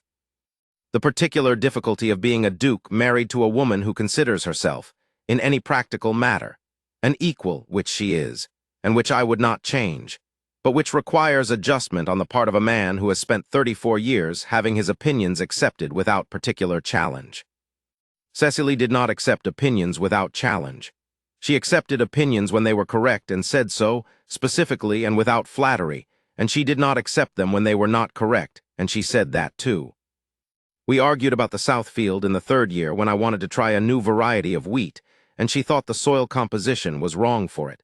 And I said I thought we should try it, and she said she thought we shouldn't, and we each laid out our position and then argued it with the other present, and then sat with the argument for 2 days, and then she said she had reconsidered one of her objections and that she now thought I might be right. And I said I had thought about her point about the soil composition, and I wasn't sure she was wrong, and we went and asked Graves, who looked at both of us with the expression of a man who is very pleased with his situation, and said that the Duchess's concern about the soil was valid, but that a trial in a portion of the field would resolve the question. And we did that, and the trial told us I was wrong about the wheat variety, and I said so to Cecily, and she did not say anything about it except, next spring, perhaps, something different, which was the exact right amount to say. There were difficulties of a different kind in the 1st year, when it was not always easy to live in a world of people who had views about the marriage that they conveyed in various oblique ways, and when the obliqueness required Cecily to notice and manage something that should not have required management. She managed it always with the quality she brought to everything, directly and without performance, but I knew it took something, and I told her so, which was probably the most useful thing I managed to do consistently, to say what I saw without decoration, and to trust that she would rather have the honest acknowledgement than the polished silence. She told me once in the 4th year that she had been afraid of the ballroom, the Ashworth ballroom, the first night. Not of the people, she was not afraid of people, but of the feeling that she was wrong for the room. That she was in the wrong place and had done something wrong by being there, though she had been invited and had a right to be there, but that the room had a quality that told her she was wrong for it, and she had found the corner because the corner was the only place where that quality was less strong. I had not known this. I had thought she was simply observing from the edge as I was. I had not thought she was managing something. "Were you managing it when I came over?" I asked. "Yes," she said, "and then you started talking about aspic and I forgot to manage it." I thought about this for some time. "I'm glad about the aspic," I said. She made a sound that was fully the laugh. "So am I," she said. "In retrospect." The vicar who married us asked me, the morning before the ceremony, whether I was afraid. He had asked this to grooms before and had various results. He said, some said yes, and some said no, and neither answer was necessarily more reliable than the other. I said no. He asked me why not. I said because I had been afraid for a long time of the specific thing that I now had. I had been afraid of it without knowing I was afraid of it, and the name of the thing was consequence. The weight of actually mattering to someone and them mattering to you, and the arrangement being permanent and real. I had managed around this fear for 11 years by the method of attending 41 balls and dancing at none of them, and going home to my study and my dogs, and feeling nothing much at all. And then I had crossed a room, and in crossing the room I had either done the most foolish thing I had ever done or the most right, and it turned out there was no difference, because the foolish things and the right things had collapsed into each other and become the same thing, which was Cecily sitting in the corner watching an older couple dance with the expression of a person who has found something worth seeing and is satisfied to see it. The vicar wept again at this point. He produced the handkerchief. I said I thought he had had enough practice at this to be past it. He said he was a man of God, and he had been doing this for 40 years, and you did not get past it. You simply got better at planning for it. I said that was true of most things in my experience. He said yes, he thought it probably was. We shook hands, and the next morning I stood in the front of the Thornfield church and waited, and she came down the aisle in ivory silk with embroidery she had designed herself and flowers from the garden, and she looked at me, and I found I was not afraid. Let me return one more time to the ballroom. To the particular moment, the one I have turned over many times in the 11 years since, the way you turn a thing over in your hands to understand the shape of it. When I looked across the Ashworth ballroom and saw a woman in gray in a corner, watching an older couple dance, with the expression of a person who has found something worth seeing. What I felt in that moment I could not have named at the time, and I am not sure I can name it now with complete accuracy. It was not romantic feeling in the conventional sense. I had seen women at 41 balls and felt the conventional feelings, and they had not produced any action. It was something more specific and less comfortable than that. It was the sensation of recognition. I do not mean that I felt I knew her. I had never seen her before in my life. I mean that I looked at her and I recognized the activity she was engaged in, which was watching a room from its edges with genuine attention and without any performance of doing so. And it was the same activity I was engaged in, and had always been engaged in at 41 balls, without knowing that it had a meaning beyond itself, beyond the fact that I preferred edges and I preferred to watch. She was doing the same thing, and she was doing it better than I was because she had found something actually worth watching, which I had not managed in 11 years. And I think what I felt crossing the room was something like, here is a person who is genuinely here, in the room, seeing what's in it. Not performing it or anticipating it or calculating what it means or how it might be turned to advantage. Just here, with the room, looking at an older couple dance. I wanted to be near a person like that. I have been near her ever since, and I find I want it no less for the familiarity. The South Field has drained beautifully for 7 years now. The school has 38 children this year, and Miss Croft has been offered a position at a considerably grander institution and has declined it because she says that Thornfield suits her, and I understand exactly what she means, and so does Cecily, and so does Graves. The orchard wall stands. The north kitchen garden wall was repaired in May, 2 seasons after Cecily identified the deterioration in the local stone. The cottage roofs were replaced, all 3 of them, and a 4th that turned out to need it in the 2nd year, in the proper order that Cecily had recommended based on her visits. Lord Wentworth's water feature was substantially improved by the scheme Cecily sent him in the winter of the 1st year, and he said so in a letter of such fulsome gratitude that even Cecily, who does not require fulsome gratitude, seemed pleased by it. My mother comes for Christmas. She has been coming for Christmas now for 11 years, and she stays 3 weeks, which is the exact right amount of time for everyone involved. She and Cecily talk a great deal about everything, and I have noticed, not without a particular quality of feeling that I find I don't need to name because it is entirely clear, that they talk the way people talk when they genuinely want to know what the other person thinks, and genuinely think it will be worth knowing. She said to me at Christmas 4 years in, sitting in the drawing room of the East Wing with the fire going and the holly on the mantel, and Cecily in the other chair reading something she'd been sent by her uncle, who continues to write books that are read by approximately 40 people. I told you she would find it very interesting. You told me Ravensthorpe needed her, I said. You said the East Wing was empty. I said the East Wing had been empty for 11 years, my mother said. I was noting a circumstance. You were placing a chair, I said. She smiled, not the beginning of one.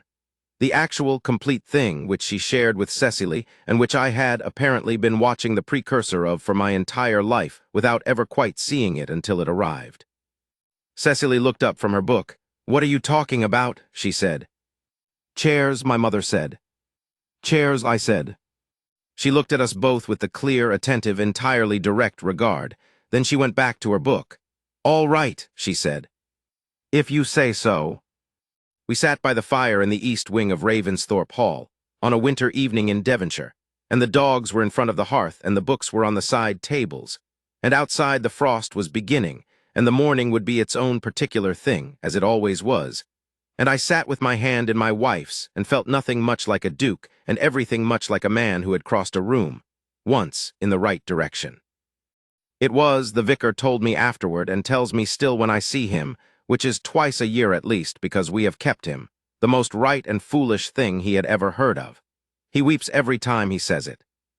He has acknowledged, apparently a man who does weep, regardless of what he had believed about himself, and the story of the ballroom and the corner is the specific cause. I have never told him about the aspic. Some things are too important to share. But I am getting ahead of myself, as men do when they are narrating a love story, and the feeling of it pulls them past the parts that need to be told in their proper order. Let me go back to the weeks between the Ashworth ball and the announcement, because those weeks were their own story, and they were not without complication, and to skip them would be to give the impression that the thing was simple, when it was not simple, and was also at the same time entirely simple in the way that true things are, complex in their texture and plain in their meaning. The morning calls continued. 3 times a week, because I found that 3 times a week was the number that felt natural rather than strategic, and I had given up on strategy in roughly the same moment I had crossed the Ashworth ballroom. So I went when I wanted to go, which was 3 times a week, and Cecily received me with the undramatic ease of someone who found the calls entirely natural themselves, and did not attribute to them any particular significance beyond what they were. Which was 2 people who liked talking to each other finding regular occasion to do so. Mrs. Thornton was present at the morning calls, as propriety required. She had recovered her composure fully by the 3rd call and had settled into a relationship with these visits that I can only describe as quietly alert. She contributed to the conversation when she had something to say, which was more often than I had initially expected. She was a woman of considerable intelligence and wide reading, who had lived in the provincial world of a rectory all her adult life, and had therefore thought carefully about a great many things that London society had no occasion to think about at all. Her opinion on the question of the agricultural drainage study was that the author was a man who had spent his career proving that he was right rather than pursuing what was true, which distinction she identified on the 1st page, and she said so with the pleasant directness of a person who had lived long enough not to waste time on false courtesy. Cecily looked at her aunt when she said this and then at me, and the expression that passed between them was one of those small family communications that contain years of history in a single shared glance, and what it contained, I thought, was affectionate corroboration. That yes, this was the aunt, and yes, this was what she was always like, and yes, it was one of the most reliable things about her. I liked Mrs. Thornton very much. The rector arrived 3 weeks in, as I have mentioned, from Somerset, with the mild bewilderment of a man who has been engaged in scholarly work, and has been called away from it by family circumstances that required his physical presence, but which he was not entirely certain required his intellectual attention. He was, in fact, not bewildered about the essential situation. He told me, in our conversation, that he had known for some time that Cecily was the kind of woman whose situation would eventually attract the attention of someone uncommon, and that when Mrs. Thornton had written to him about the Duke of Ravensthorpe, he had felt something closer to recognition than to surprise. What bewildered him was the form of it, the balls, the morning calls, the social machinery of London, which he found as alien as I think I would have found the scholarly machinery of his world, and which he navigated with the careful good humor of an intelligent person in an environment he has not been designed for. He and I talked, in the afternoons when I called and the women were occupied with other things, about agricultural management and the question of church livings, and whether the enclosures of the last generation had served the rural poor as well as their proponents had claimed. He had views on all of this, specific, considered, and generally inconvenient for the prevailing consensus, which he had examined carefully and found insufficient. We argued about the enclosures for an entire afternoon, and it was one of the most satisfying arguments I had had in years, because he was not trying to win it and neither was I, and we both said things we had not said to anyone else, and by the end we had not reached the same conclusion but we had moved each other, which is the best outcome any argument can hope for. On the afternoon he left to go back to Somerset, he took me aside in the hallway and said that he was glad, and that he thought Cecily was glad, and that he would be back when he was needed. "You're always welcome at Ravensthorpe," I said. "As soon as we're there, the library could use your eye." He looked at me with the alert, grateful expression of a scholar hearing about a good library. "What's in it?" "A great deal, from what I understand. Much of it organized by my great uncle, who had interesting taste and a somewhat idiosyncratic filing system." "How idiosyncratic?" "By the phase of the moon at which he acquired each volume, I believe, in the final years." The rector looked at me. Then he looked toward the sitting room where Cecily was helping Mrs. Thornton with something, then back at me. "I'll bring my notes," he said. I said I thought that was a very good idea. The other occasion I should not skip is the Fenwick dinner, which was the social event most specifically designed as a counterweight to the morning calls, and which happened in the 5th week of the season. Lord Fenwick gave a dinner, an intimate dinner, he called it, which meant 30 people rather than the 80 who attended formal occasions of this kind. And the guest list was arranged with the same artfulness as the Ashworth dinner, except that Lord Fenwick's artfulness was less refined than Lady Ashworth's, and was therefore more apparent in its intentions. Every woman at the table between the ages of 18 and 30 was there specifically to demonstrate what was available, and every placement was calculated to maximize my opportunity to observe them. And the conversation was steered, by Lord Fenwick himself, toward the subject of excellent estates and the qualities required to manage them, which was his version of bringing my attention around to the consideration of the matter at hand. I sat through this with the patience I have always brought to social events I did not choose, which is the patience of a man who has learned that the fastest path through an evening is to be genuinely civil and wait for it to end. I was civil.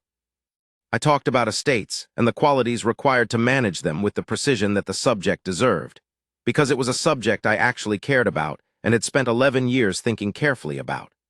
Several of the women at the table were interested in this and talked about it well, and I was genuinely engaged by the parts of the conversation that were genuine and not engaged by the parts that were not, and managed the distinction without, I hoped, making the distinction too visible.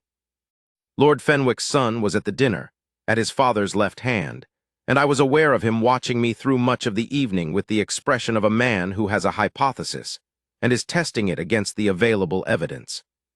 After dinner, in the brief interlude before the women rejoined us, he came to stand beside me near the fireplace. "You're thinking about her," he said without preamble. I looked at him. "The rector's niece. I can tell because you've got the same expression you had at Ashworth whenever you weren't talking to her." He said this not aggressively, but in a kind of flat, observational way, the way a scientist might note the results of an experiment. "I've been watching for it." "Why?" I said. He considered this. "Because I wanted to understand it," he said. "I've attended, Lord, I don't know how many of these things, 8 years of seasons since I came down from Oxford. And I've watched men like you, men with positions like yours, make exactly these decisions over and over, and the pattern is always the same.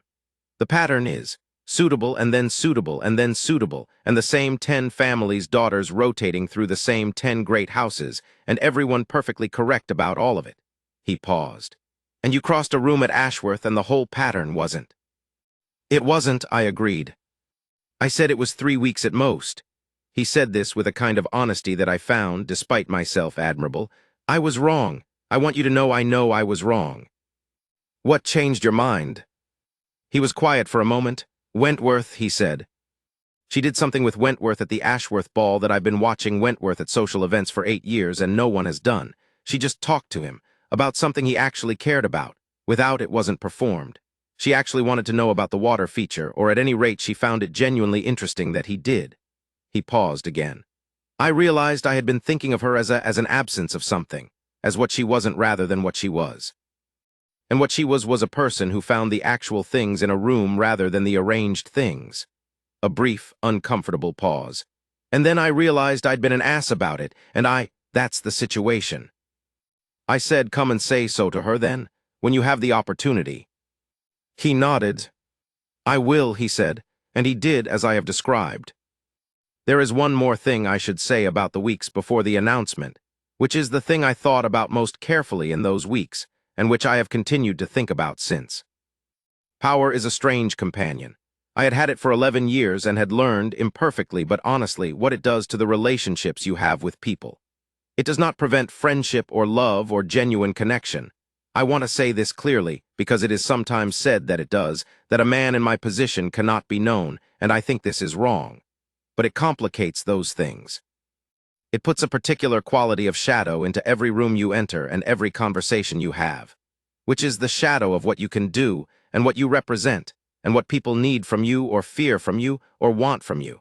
And this shadow lies across even the most genuine human interaction, and you have to account for it, or it will account for you. I had accounted for it over 11 years by the method of not having very many genuine human interactions. This was simple and worked and was also, I now understood, a form of slow impoverishment. You cannot keep accounting for the shadow by avoiding the thing that casts it. What was different about Cecily, I understood by the end of those weeks, was not that she was unaffected by my position. She was affected by it, in the practical sense that she had to navigate it, and she navigated it, as she navigated everything, with clear attention rather than pretense. What was different was that she had made a decision. I think she made it that first evening, in the time between my introduction and the first dance, though I cannot be certain, that she was going to be a person in the room rather than a person responding to my position in the room. She was going to say what she thought. She was going to look at what was actually there. She was going to find it interesting or not interesting on its own terms. This sounds simple. It is not simple. It is, in fact, a significant act of will, and I understood it as one, and it was, I think, what I had recognized that first evening when I looked across the ballroom and saw her watching the dancing couple with settled attention. That quality of presence, actually being where you are, is the rarest thing I know of in human beings, and it is rarer still, vastly rarer, in the specific context of a young woman at a London season ball with no connections and no standing and a great deal riding on the impression she makes. She was simply there, and she let me be simply there as well. I have never forgotten this. It is, I believe, the thing I am most grateful for in my life, which contains a great deal to be grateful for. I was allowed once by a woman in a gray gown in a corner to be simply who I was and not what my position required me to be, and from that simple permission everything else followed. Now let me return to the morning after the announcement, because the morning after was its own kind of thing and deserves to be told. I had sent the letter 3 days before the announcement appeared in the papers. This meant there were 3 days in which the matter was known within the Thornton household and within my household and precisely nowhere else, which was 3 of the most quietly certain days I had experienced since inheriting the dukedom. I went about my business. I corresponded with Graves about the drainage. I attended a House of Lords committee that I generally found interminable, but which on this occasion I found merely dull, which was an improvement. I had dinner with my mother and told her about the letter, and she put down her fork and looked at me and said, "Thank God," which was not the response I had precisely expected, but which was, I discovered, the only response that would have satisfied me. The morning of the day the announcement appeared, I walked in the garden, the city garden, not the Ravensthorpe garden, but even city gardens have something to offer early in the morning, and felt the particular quality of a thing that has been decided and is now simply itself. Not anxious, not triumphant, simply true. London, as I have said, reacted. What I have not said in full is that the reaction was not only social complication, which I have described. The reaction also contained, and I want to be honest about this, genuine warmth from a number of quarters that I had not anticipated. It came from people who had, I think, been watching me walk through rooms for 11 years without stopping, and had drawn from this observation the same conclusion my mother had drawn, which was that I was waiting for something that hadn't arrived, and who felt, when it arrived, something like the satisfaction of a long-held breath finally released. Lord Wentworth sent a letter that was 2 pages long and was mostly about the drainage and his water feature, but which opened with a paragraph that said, in the direct manner of a man of 70, who has watched a great many social dramas play out, and has generally found them less interesting than hydraulics, that he was very glad and thought I had done the right thing with the minimum of unnecessary difficulty, which from Wentworth was effusive praise. The rector wrote from Somerset a letter that was warmer than it was legible, because his handwriting deteriorated with emotion, and I had to ask Cecily to translate 3 of the sentences. She translated them with the slight unsteadiness of expression that meant she was managing something. Lady Ashworth, whom I have mentioned, sent flowers and a note. The note was brief and said only, "What a very fine thing. I kept it. I don't know why, except that it was genuine, and genuineness at that juncture felt worth keeping. 2 or 3 others wrote or called who were in the category of people who see things clearly and say so, and who are not, therefore, the most fashionable people in any room, but who are, in my experience, generally the most worth knowing. They said in various ways that they were glad, and I believed them, and I was glad to be believed. The complications I have described. I will add one more because it belongs in the full account. Lady Cavendish's daughter, the one in yellow, Alina, I will give her name here because she has earned it, and because she is, I understand, very happy now and will not mind me mentioning her in this context, called on Cecily in the 2nd week after the announcement. She came alone without her mother, which was a significant decision, and she came in the morning, which was a further one, and she said when Cecily received her that she had wanted to call, that she hoped it was not unwelcome, and that she had, and here she paused, and then continued with a kind of determined honesty that I have always admired in that sort of person. She had said things, not publicly but to her mother, that she was not proud of, and she wanted to say so. Cecily told me about this in the evening, in the drawing-room of the London house, where we had taken to spending the evenings when I was not required elsewhere, she reading and I doing estate correspondence, and she told it with the precision she brought to reports of all social events, without editorial commentary, until she reached the point where Alina Cavendish had said she was not proud, and then Cecily stopped for a moment and said, "I thought she was very brave." "She is," I said. "I told you she was good." "You did," a pause. "She's engaged now, did you know, to a Mr. Ashbourne from the Wiltshire Ashbournes. She says he is, she used the word, thoroughly, which I think means she approves very strongly but doesn't want to overstate it." "The Wiltshire Ashbournes," I said, thinking. "Good family, sound people." She seemed entirely settled about it. Cecily turned the page of her book. "We're to have dinner with them when the season is further along, if you don't object." "I should be glad to," I said, and meant it, because Alina Cavendish had done a brave thing, and I thought it deserved to be rewarded, insofar as dinner constitutes a reward, which it does when the company is good. I mention these things because they are part of the complete account, and because I think it is important, in a story about a choice made against convention, to say that convention is not monolithic, and the world is not only the people it is at its worst. The world contains Lady Cavendish, who was uncharitable about an unusual marriage. It also contains Alina Cavendish, who overcame her mother's view and came in the morning alone and said she was not proud. It contains Lord Fenwick's son, who was publicly unkind, and then came to the Wentworth ball and said so to my face and meant it. It contains Lord Wentworth, who wrote 2 pages about hydraulics and 1 warm paragraph, and Lady Ashworth, who said what a very fine thing, and the Vicar of Thornfield, who wept twice, and Graves, who addressed a letter to the Duchess as if she had always been there. The world is what people make it, and people mostly make it what they have decided it should be, and the decisions they make are always, in the end, their own. I made a decision once to cross a room. It was, the vicar tells me, the right decision. I believe him, but I think what I actually decided more precisely was not to cross the room. That happened, and I don't take full credit for it, because something in the room chose for me, some quality of what I saw that evening in the gray gown in the corner. What I actually decided was everything after. To go back, to call, to write the letter, to sit in the Fenwick drawing room and look at 20 arranged possibilities and think about an orchard wall. To find, in the long managed life I had made for myself, the one thing that was not managed, and to choose it. And having chosen it, to keep choosing it, every morning in the East Wing, every walk by the mill stream, every evening by the fire with the books on the side tables and the dogs in front of the hearth, and the woman in the other chair reading something her uncle has sent, something about drainage or enclosures or the phase of the moon at which his great-uncle had acquired his library. Every morning the particular quality of the Devonshire morning, which is its own thing and cannot be described in words that work, only in the experience of standing at the edge of the south field in the mist and knowing you are exactly where you should be. I keep making the same decision. I will keep making it. It turns out to be very easy once you have made it the first time.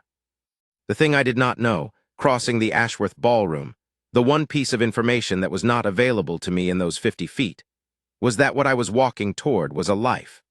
Not a social arrangement or a dynastic settlement or even a love, in the lyric sense, the sense that tends to be described in the language of music and flowers and the particular quality of moonlight. Those things exist, and I will not deny them. There is a quality to the moonlight on the Ravensthorpe South field that I have never managed to put into words, and that I think I would sound foolish attempting. But a life is something different and more. A life is the morning drainage conversation, and the Graves correspondence, and the school at Thornfield, and the orchard wall and the local stone, and the November we reorganized the steward's filing system together over 3 weeks in the wet, and the argument about the wheat variety that neither of us won and both of us learned from, and the evenings by the fire with the books, and the laugh, and the beginning of the smile that precedes the laugh, and the particular quality of the attention. A life is what I was walking toward in the Ashworth ballroom, in the 50 feet between my window and her corner, though I did not know it at the time. I know it now. And knowing it now, knowing all of it, the Fenwick dinner and the orchard wall and the South Field drainage, and the year the harvest was poor, and the year Miss Croft was offered the position and declined it, and the evenings with the books and the particular morning quality and everything else, knowing all of it, I would cross the room again. I would cross every room. There are things about the first season that I have compressed in this account, because memory tends to compress the parts that were difficult and expand the parts that were good, and I am not immune to this tendency. Let me try, in the interest of honesty, to give the difficult parts more of their proper weight. The fourth morning call, which was the one where things became in some sense real rather than interesting, began in the usual way. I arrived at 10:30, was shown into the sitting room, and found Mrs. Thornton already there and Cecily not yet arrived, which had happened once before and which meant she had been reading and had not heard the clock.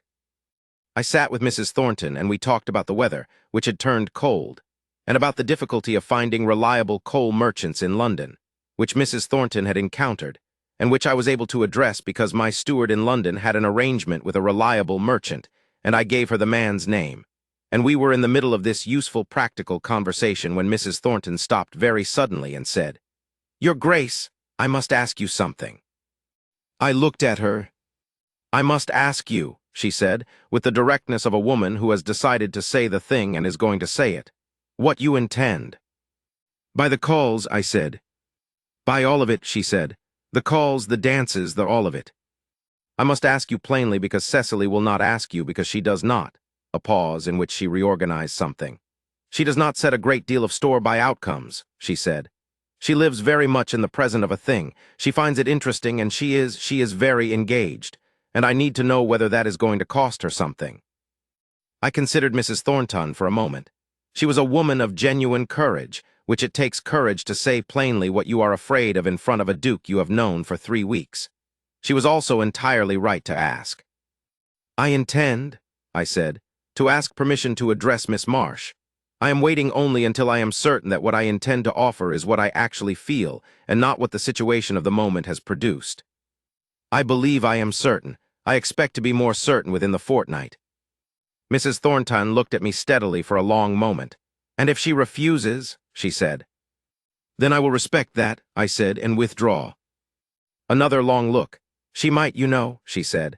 She is not the kind of woman who is obliged to say yes to a duke. She does not think of herself in those terms."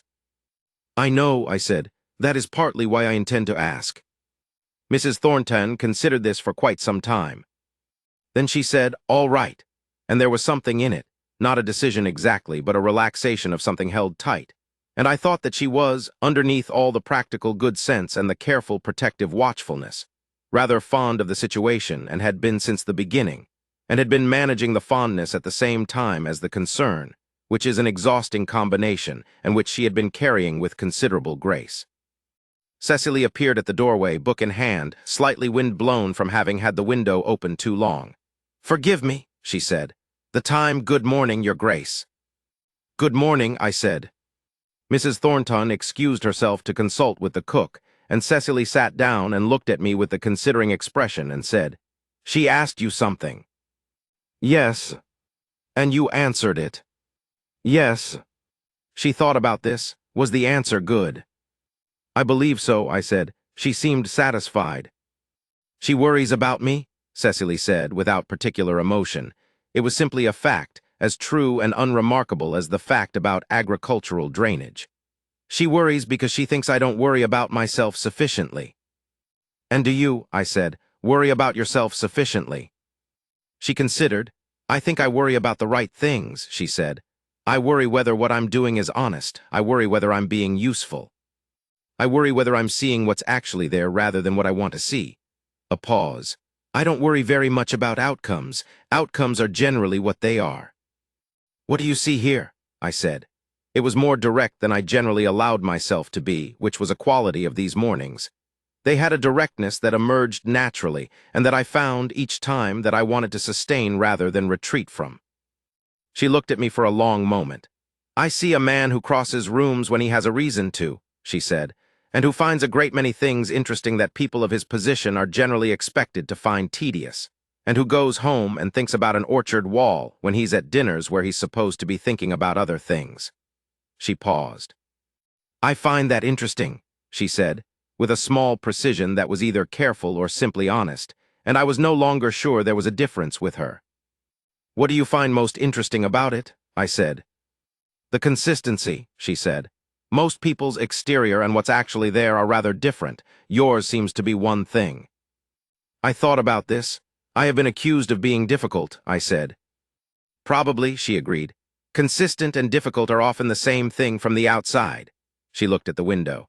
At home in Thornfield, the people I find most interesting are always the ones who are one thing. The schoolchildren, the farmwives, old Mr. Gresham, who repairs boots and has strong opinions about the proper tension of a welt stitch. One thing all the way through. A pause. London is mostly people who are several different things depending on who is watching. You notice that quickly, I said. It's not difficult to notice, she said. The difficult thing is not being changed by it. We sat for a moment, and then she said, I think you're not changed by it. I try not to be. That takes a great deal of effort, I imagine, in your position. It has occasionally taken a great deal of effort in any position, I said. I think it requires deciding first what you actually are, and then simply continuing to be that as often as you can manage. She nodded slowly. Yes, she said. That's right. And then Mrs. Thornton came back from the cook's consultation, and we talked about drainage for the remainder of the call. And I left at 12:30 and walked through the Marylebone streets in the cold morning and thought about what she had said. That she didn't worry very much about outcomes, because outcomes were generally what they were. I had spent 11 years trying to manage outcomes, in the sense of trying to keep the world from requiring more of me than I was prepared to give. And what she was saying, what she lived, it seemed to me, was almost the opposite. Not that outcomes don't matter, but that they are not the things worth worrying about. The things worth worrying about are the ones she had listed: honesty, usefulness, accuracy of sight. I wrote the letter 2 weeks later. In those 2 weeks, there were 3 more morning calls, and a musicale at the Pemberton house that was terrible but which gave Cecily and me a sustained shared experience of listening to something terrible that turned out, afterward, to be one of the most enjoyable conversations we'd had. Because we had both been thinking the same thing about the second performer's choice of tempo, and had said so simultaneously in the carriage, and then been unable to stop laughing for approximately 30 seconds. Which Mrs. Thornton observed with the expression of someone who has been keeping 17 questions, and has just received an answer to 14 of them all at once. There was also the afternoon at Kew Gardens.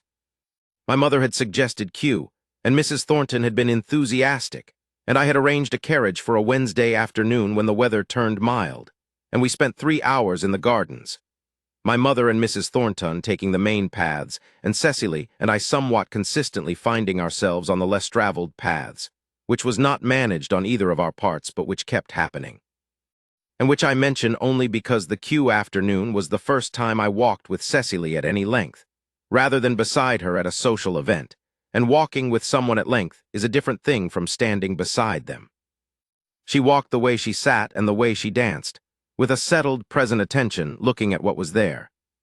She found the tropical glass house remarkable, not in the performed way, but in the genuine way, stopping in front of specific plants and looking at them with concentrated interest, and asking the attendant, who was somewhat startled to be asked, about the drainage requirements of 3 different species, and about whether the glass house temperature could be managed for the cooler months, and what the principal challenges were in maintaining plant health in an artificial environment. The attendant, who had been working at Q for 20 years and had never, I gathered, been asked these specific questions by any visitor, answered with growing enthusiasm and increasing specificity, until he and Cecily were deep in a technical conversation about tropical drainage and temperature management that went on for a full quarter-hour, and that I found entirely enjoyable to stand beside and observe. When we emerged into the cooler air, she said, "Do you have a glass house at Ravensthorpe?" "A small one," I said. "On the south side of the kitchen garden. It's been used for fruit mostly. It could be more." "It probably could," she said. She thought for a moment. "Tropical plants might be too ambitious. But some of the warmth-dependent vegetables, the systems aren't that different really, just scaled differently." "You could look at it," I said, "when we're there." She looked at me, not the beginning of a smile yet, something more still than that, something with more weight. "Yes," she said after a moment. "I suppose I could." We walked in silence for a little while, through the cooler air of the outer gardens, and I thought about the glass house, and about all the things at Ravensthorpe that could be more, and about what more would mean with her attention on it, her particular quality of seeing what is actually there, and then thinking carefully about what it could become. "You know," she said eventually, in the tone she had when she was working out something she had been thinking about for some time, "I've been wondering about the school at Thornfield for 2 years. Mrs. Hatch was good, but she was very old, and the children adored her, but they were not, on the whole, learning very much in the final years because she was simply too tired. My uncle knows this and is distressed by it, but doesn't know what to do about it, and a living is not a thing you can simply solve with money." "No," I said. "But you can solve it with the right person," she said. "And the right person needs the right situation, a salary that respects the position, a schoolroom that is actually a schoolroom rather than a repurposed barn, some sense that the work is valued." She paused. "I've been thinking about who that person might be, where you find someone who is good enough and who wants the life that Thornfield offers." "I have," I said, "certain resources in this matter." She looked at me. "A network for one thing," I said. "I know a great many people who know a great many people, and the living at Thornfield falls under the patronage of a family I know well, and the schoolroom question," I thought. "There is a building on the edge of the village green that has not been properly used for some years. It wanted someone with a specific purpose for it." She was looking at me with a quality that I had not quite seen before in her direct regard, something attentive in a different way, something that was assessing not the conversation but me in a larger sense, and finding the result of the assessment, I hoped, satisfactory. "You've been thinking about it," she said, "the school." "I've been thinking about all of it," I said, "since you mentioned it. Since you mentioned it at the Thorntons the second morning, when you said you found London unsatisfying because you were not necessary to anything." She turned away slightly and looked at the garden, and I saw the thing I had come to think of as her processing quiet, the internal organization of something that had arrived and needed to be placed. Then she turned back. "The building on the village green," she said. "What is its condition?" "Sound," I said. "It would want interior work, flooring, glazing, proper heating, some external repair." I paused. "I expect to have it sorted by the autumn." The beginning of a smile. "Do you?" she said. "I had planned to mention it earlier," I said, "but I wanted to be certain of the timing." "The timing of what precisely?" "Of whether the conversation was the appropriate kind of conversation in which to mention buildings on village greens," I said, which was not one of the cleaner sentences I have ever produced. But she understood it perfectly, because she understood everything perfectly and immediately and without decoration. "That," she said, with the full smile now, the actual one, "is either very romantically oblique or entirely straightforwardly practical, and I can't tell which." "Both, I think," I said. "Both," she agreed. "Yes, all right." She looked at the garden. "The mortar question for the schoolroom, what's the current state of the floors?" We talked about the schoolroom floors for the remainder of the Q afternoon, and it was, I think, the best afternoon I spent in London that season, or possibly that decade. When I say that Cecily was not afraid of my position, I want to be more precise than I have been, because precision matters in this account. She was not unaware of it. She had been aware of it from the first evening. She had said so in the carriage leaving the concert, when she mentioned that I had said Ravensthorpe's name twice, which was a kind of close attention to a thing you don't pay if you are not aware of the significance of the thing. She was aware of the position and all that it entailed, and she thought about it carefully and practically, in the way she thought about agricultural drainage and school buildings and orchard walls. What were the real requirements? What were the real difficulties? What was the honest situation? What she was not was constrained by it. The position did not make her perform a different version of herself. It did not make her defer to me in the way that people of my acquaintance almost invariably deferred, which was not a form of respect but a form of self-effacement, a pulling back of the actual person behind a polished social surface that reflected what they thought I wanted to see. She did not do that. She was simply herself. In the same way that she had been simply herself in the corner of the Ashworth Ballroom, watching the older couple dance. She was simply herself in every morning call and every carriage ride and every walk at Kew and every conversation about the schoolroom and the drainage and the orchard wall. This is, I have come to understand, a very unusual thing, and it was unusual even before I was a duke, when I was simply a young man at school who had certain advantages and certain disadvantages, and the general sense that people related to the advantages rather than to me. It is unusual because the self-effacement I am describing is not cowardice. Usually, it is a rational strategy, a way of managing an unequal situation with what grace is available. And the refusal to perform it, what Cecily did, requires something closer to a settled conviction about one's own worth than most people are able to sustain in the face of an actively unequal social world. She had it. I do not know entirely where it came from her uncle, partly, who thought about things for their own sake rather than for what they would gain him, and who had passed on this habit. From her aunt, who asked direct questions when direct questions were needed. From the quality of a life lived in Thornfield, which is a small place, and does not offer many of the things that London offers, but which offers a person the experience of being genuinely necessary and genuinely known. And this experience, I have come to believe, is the foundation of everything.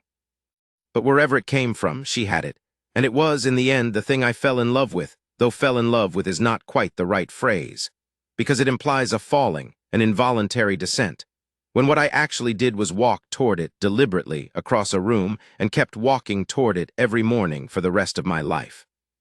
The winter of the second year at Ravensthorpe, there was a frost in November that came early and hard, and 2 of the tenant farmers on the home farm lost a portion of their winter stores to it.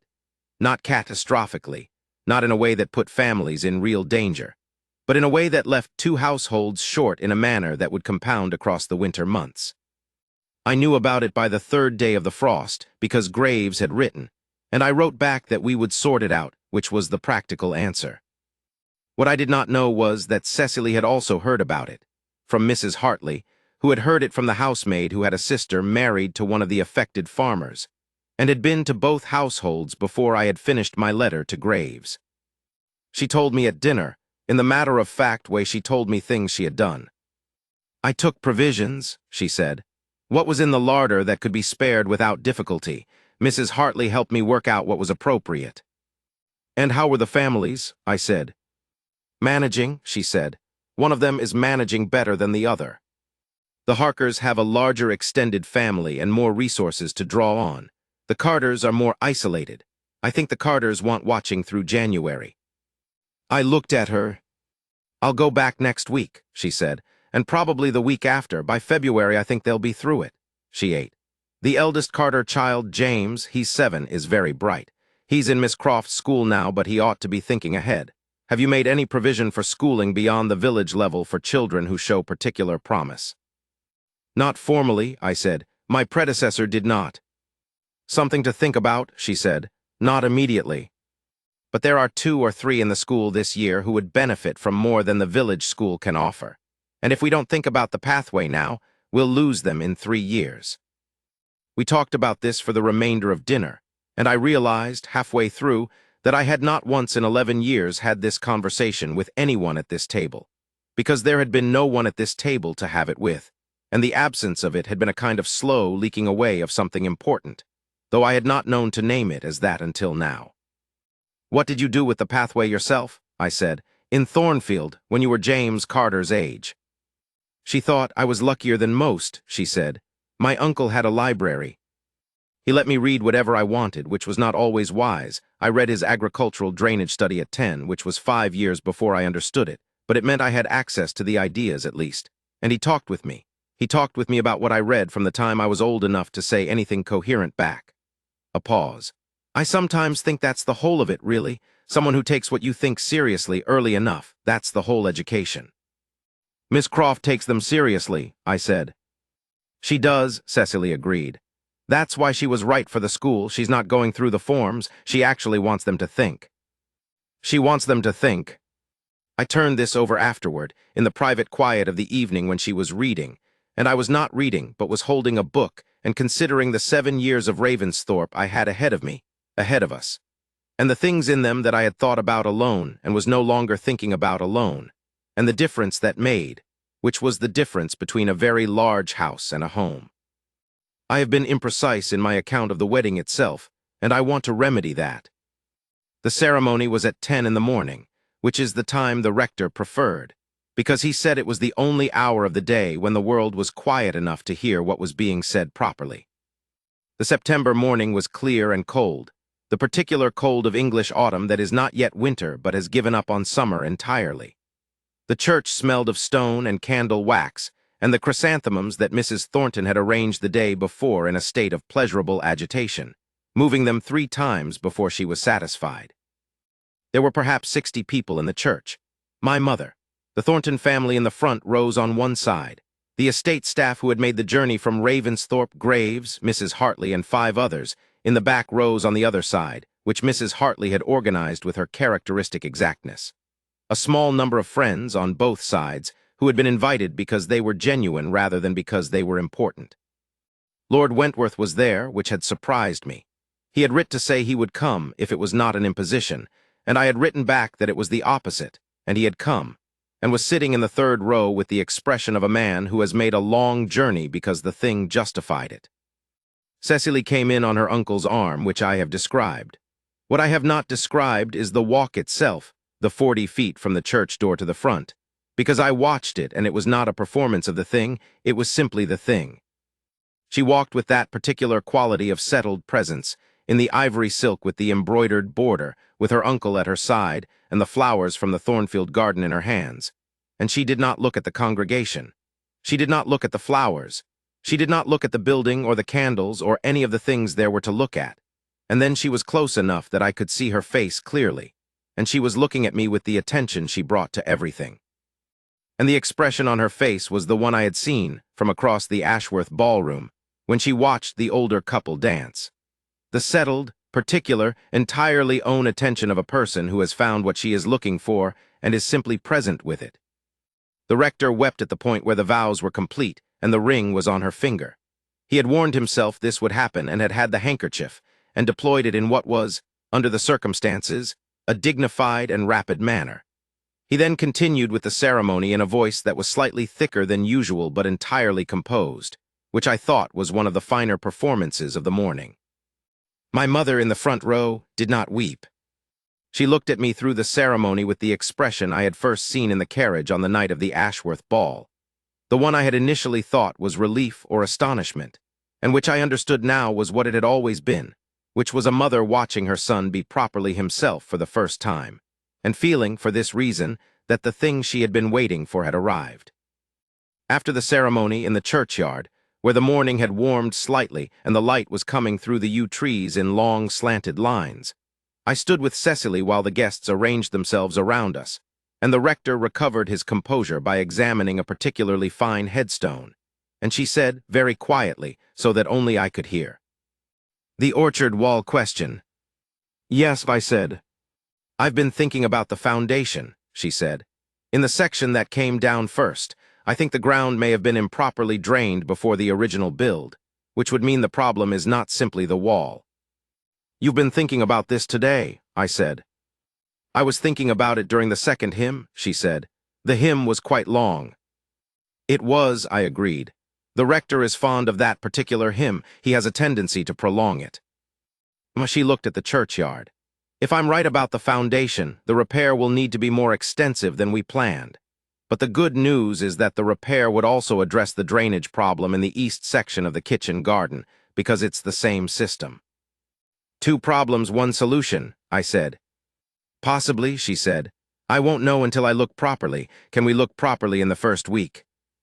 Yes, I said, we can look properly in the first week. She nodded and turned to greet the guests who were beginning to gather, and I watched her move among them. My mother, the Wentworths, the estate staff, the Thorntons, 60 people whose presence she received with the attentive, unperformed courtesy that was simply how she was. And I thought that I was, without question, the most fortunate duke in England, and possibly in the history of the title, and that I intended to spend the remainder of my life being worthy of the distinction. I have tried. I continue to try. The vicar is coming to dinner next month.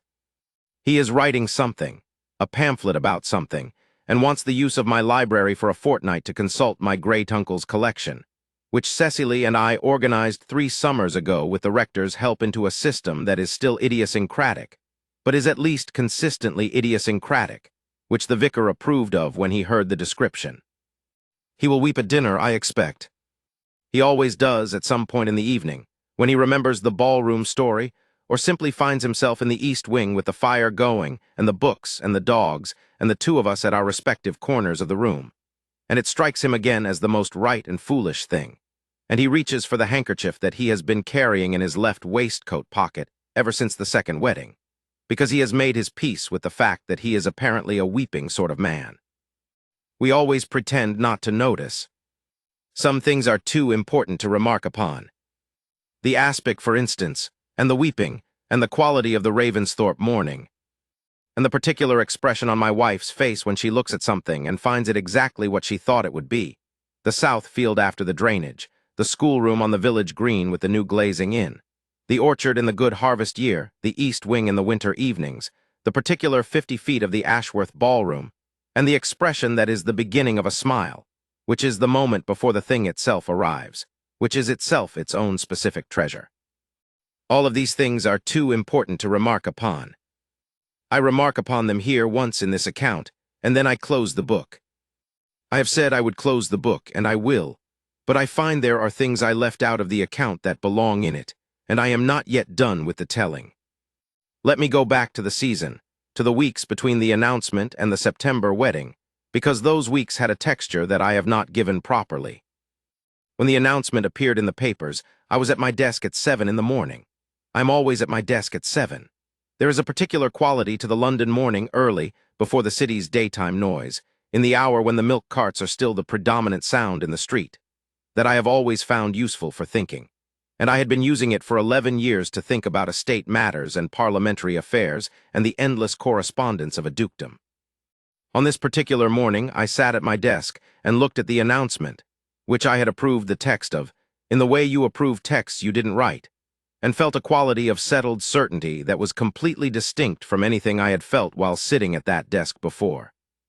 The announcement said, "The betrothal of Frederick James Alderton, 5th Duke of Ravensthorpe, to Miss Cecily Ann Marsh, daughter of the late Mr. George Marsh and of Mrs. Jane Marsh, niece of the Reverend Charles Thornton of Thornfield, Somerset." I read it 3 times, not from uncertainty but from the pleasure of reading it, which was a form of pleasure I had not previously encountered in any text I had read at 7 in the morning. The letters began arriving by 9. This is one of the things about a dukedom that no one warns you about when you inherit it. Letters. They arrive in every circumstance, in the ordinary course of a state and parliamentary business, in the aftermath of any event large or small, and in enormous numbers whenever a social matter of any consequence occurs. By the morning's end, I had received 34 letters about the announcement, which was not unusual as a quantity. I had received more for lesser occasions, but which was unusual in character. A significant proportion of them were warm. Not perfunctory warm, not the warm that means I am not willing to be unfashionable, but the genuine kind, the kind where you can tell that the person sat down and wrote what they actually thought rather than what seemed appropriate to write. Lord Wentworth, as I have mentioned, the Earl of Mossway, who had known my father and who had been watching me since I inherited the title with the patient, slightly reproachful attention of a man who thinks a young person is wasting their potential and would like them to do better. He sent a letter that said simply, "About time, very glad, come and see us when you're settled," which was, from Mossway, the equivalent of a standing ovation. Sir George Pemberton, who had hosted the terrible musicale, sent a genuinely long and thoughtful letter about what he called the And I am paraphrasing here because I do not have the letter in front of me. The importance of genuine connection over social calculation, which was not a subject I would have expected Pemberton to address with depth, but which he addressed with considerable depth, and which I learned later he had been moved to write because his own marriage had been a calculated one, and had been, for 30 years, a form of polished, comfortable misery that he would not have wished on anyone. A woman called Mrs. Hartley, not my housekeeper, a different Mrs. Hartley, a widow of no particular social consequence who had been at the Wentworth ball and who I had spoken with for perhaps 12 minutes about her garden, which was apparently exceptional, wrote to say that she was very pleased, and that she had observed the Duke of Ravensthorpe at several social events over the years, and had always hoped he would eventually stop managing his way around rooms and simply be in them. And that she gathered from the evidence that this was what had occurred, and that she was glad. I showed this letter to Cecily at the morning call. She read it twice, which was what she did when she found something genuinely interesting. She watched you at several events, she said. It seemed so. Before she ever met you properly. Yes. She considered this. She noticed that you were managing your way around rooms. Yes.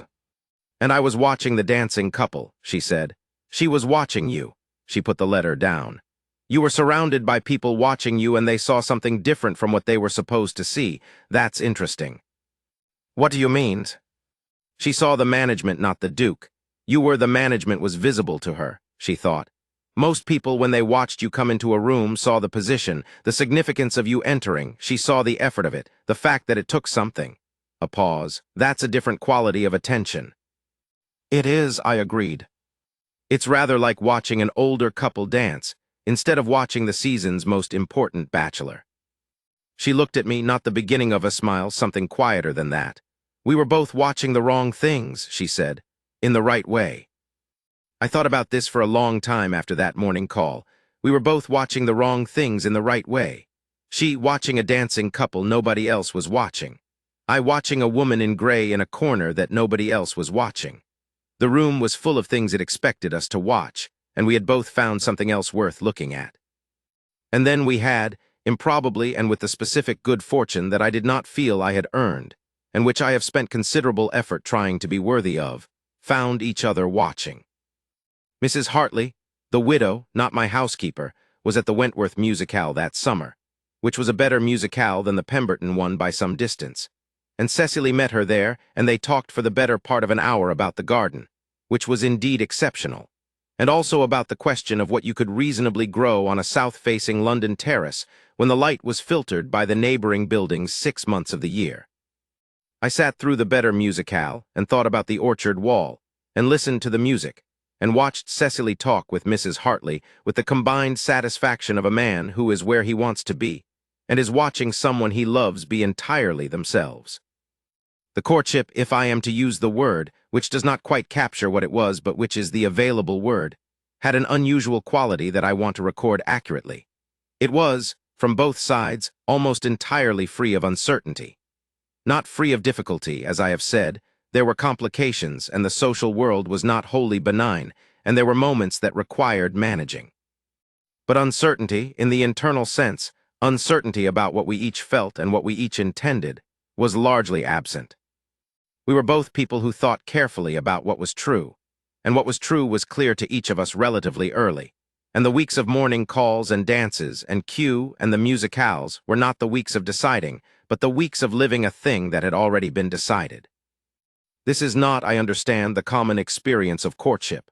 I have had friends describe the anxiety of it, the uncertainty, the not knowing, the terrible period of reading signals and finding them ambiguous. I had none of that. What I had was the very specific discomfort of being in a situation where I wanted to say something and could not yet say it. Not because I didn't know what it was, but because the form required me to wait until I was certain. And I was certain fairly quickly, and then had to wait anyway. And the waiting was not uncertainty, but simply the restraint of form. It was not very long. I was never good at restraining things that seemed important. 11 years, after all, I had managed to restrain myself from wanting anything at all, and then I had crossed a room, and the 11 years were simply done. I want to say something about the wedding guests, because they were specific, and I chose each of them specifically, and for reasons that I have not explained. Lord Wentworth I have mentioned. He came because we asked him, and because he was genuine, which is the whole of it. The Earl of Mossway came because he had been patient with me for 11 years, and I wanted him to see how the patience had resolved. He stood in the churchyard afterward and shook my hand with both of his, which he had never done before in my knowledge of him, and said, "Your father would have been baffled," which was the truest thing he could have said about my father, and we both laughed, which was not entirely what he had intended, but which he seemed ultimately pleased by. Lady Ashworth came, not Lord Ashworth, only Lady Ashworth, traveling from London for a country church wedding she had absolutely no obligation to attend, and which she attended in the spirit that she had in the months since the ball arrived at. Genuine goodwill. She and Cecily spoke for 20 minutes after the ceremony, and I don't know what they said, but Cecily told me afterward that Lady Ashworth had said she should write, and that she would. They have been writing for 11 years. Letters about gardens and schools, and the particular management challenges of large houses, which turns out to be a subject on which they have much to say to each other. Because Lady Ashworth has managed Ashworth Hall for 30 years, and has a body of specific knowledge that is, as Cecily has pointed out, genuinely useful rather than merely interesting.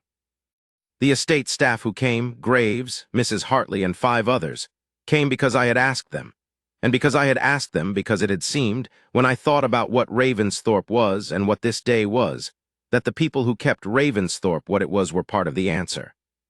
They had been asked to the wedding not as a courtesy, but because they were, in the specific sense that mattered to me and to Cecily, people whose presence was appropriate to a ceremony that was about a life. And the life was the one we were going to live at Ravensthorpe, with them, in the actual daily texture of a working estate and its community. Mrs. Hartley understood this, and responded to it in the way she responded to most things, which was by saying nothing sentimental and doing everything practical, up to and including organizing the journey from Devon in a manner so efficient that they arrived with an hour to spare and were standing in the churchyard when we emerged looking as though they had been there for days. She said when I thanked her for coming, "Of course, Your Grace." The house wanted to be represented. She meant Ravensthorpe. She meant the house, the estate, the whole of it, the south field and the orchard wall and the tenant cottages, and the school on the village green and the 12 families on the home farm. She meant all of it, and she was right, and I shook her hand, which I don't believe I had done before, and she accepted this with the expression of a woman who is entirely unmoved by sentiment, but is not, on this occasion, entirely unmoved. Now, because I have been more thorough about the season and the wedding than I initially intended, let me be equally thorough about something I have only touched on: the quality of the life at Ravensthorpe in the years after. Year 1 I have described. The drainage, the school, the wall, the cottages, the filing system, my mother at Christmas. Year 2 brought the glass house. Cecily had been thinking about it since Q, as she had been thinking about everything she saw and heard and considered, storing it away with that meticulous internal organizing that I had come to recognize as her natural mode of engagement with the world. She brought it up in March of the 2nd year, when we were planning the kitchen garden for the season, and she said that she had been corresponding with the Q attendant. She had asked his name on the way out that afternoon, which I had not registered at the time, and that he had some suggestions about the use of the south-facing glass house that he thought were worth considering. The suggestions were excellent. The glass house, after the modifications she oversaw that summer, produced in its first full year more than it had in the previous 5 combined, and also produced 3 varieties of tomato that the cook, Mr. Simmons, not the original cook, who had retired, but his successor, a young man from Exeter who had opinions about food that were occasionally startling and generally correct, treated as a personal windfall and converted into dishes that we ate throughout the late summer with the specific satisfaction of something grown on the estate in a new way. The young farmer James Carter, who had been 7 in the frost winter, and who had been in Miss Croft's school since the year before that, showed the promise that Cecily had identified by the time he was 11. She had been watching him for 4 years, which I mean literally, visiting the school, talking with Miss Croft, watching which children were simply completing their lessons and which were thinking about what the lessons meant. And when she was certain, she came home one evening and said, "I want to talk about James Carter." We talked about James Carter for 3 evenings. What could be done, what should be done, what was realistic and what was aspiration, and how you construct a realistic pathway for a boy of great intelligence and limited means in a world that has not yet built those pathways in any formal sense. The conversation was not abstract. We had specific resources and specific contacts and specific constraints, and we worked through all of them.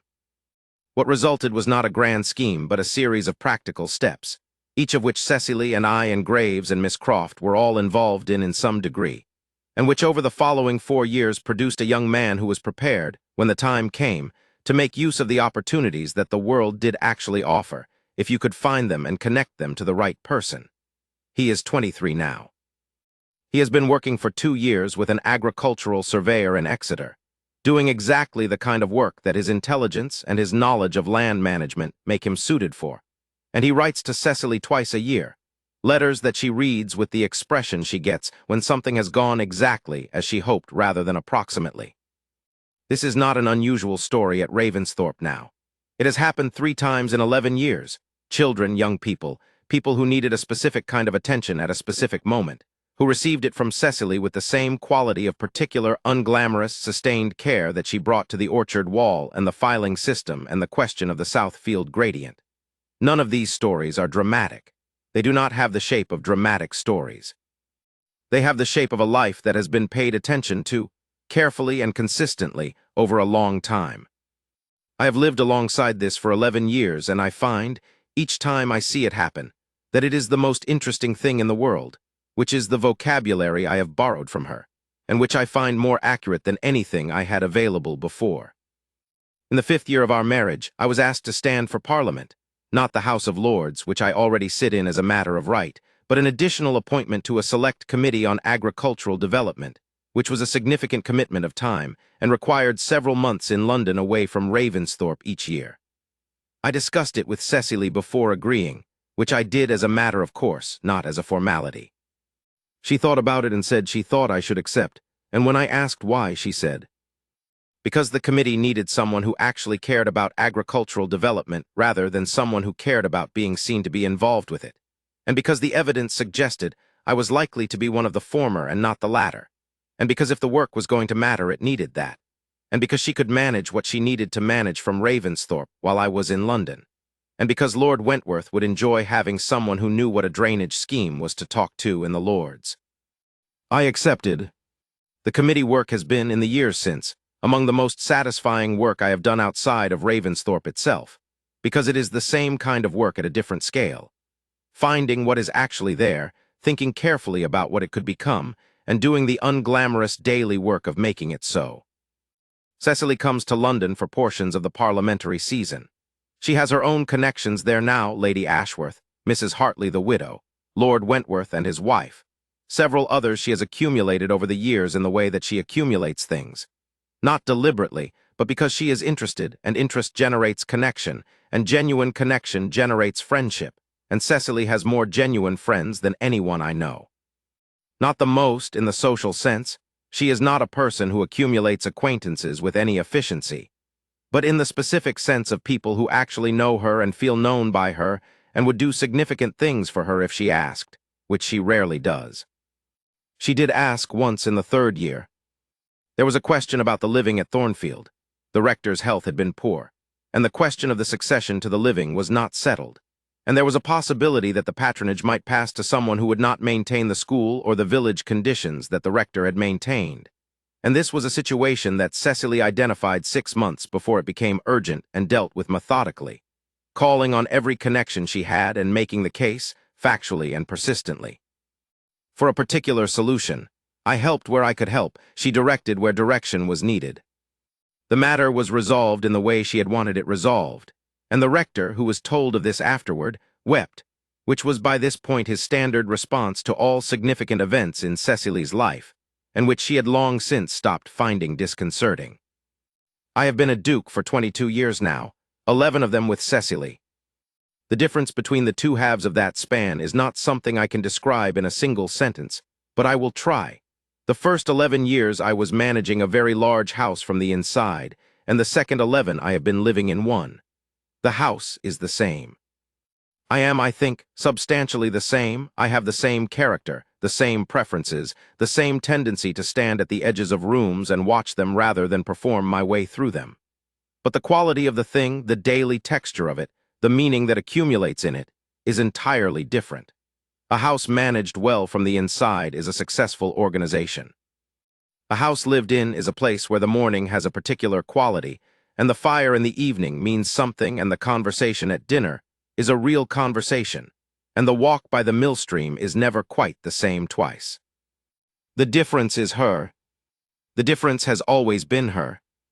Since the Ashworth ballroom, the 50 feet, the gray gown in the corner, the beginning of the smile that preceded the actual thing, the question about the aspic, the first dance where she told me what Lady Ashworth's face was doing, the morning calls and cue and the musicales, and the letter she answered with one line and a set of initials, the schoolroom floors and the September wedding and the orchard wall and the drainage and the school and the 11 years of mornings in the East Wing. All of it always. The difference has been her. I told the vicar this, the year he came to dinner and used the library for his pamphlet. He was working on something about, I have lost the specific subject, which is embarrassing but reflects the quality of the conversation rather than the quality of the pamphlet, because the pamphlet was excellent. He was working on something, and in the evenings we sat in the drawing room, the three of us, and talked. He asked me on the last evening of his stay whether I had known, that first night at the Ashworth ball, how it would turn out. I said not in any specific sense, not in any sense that could be called knowledge.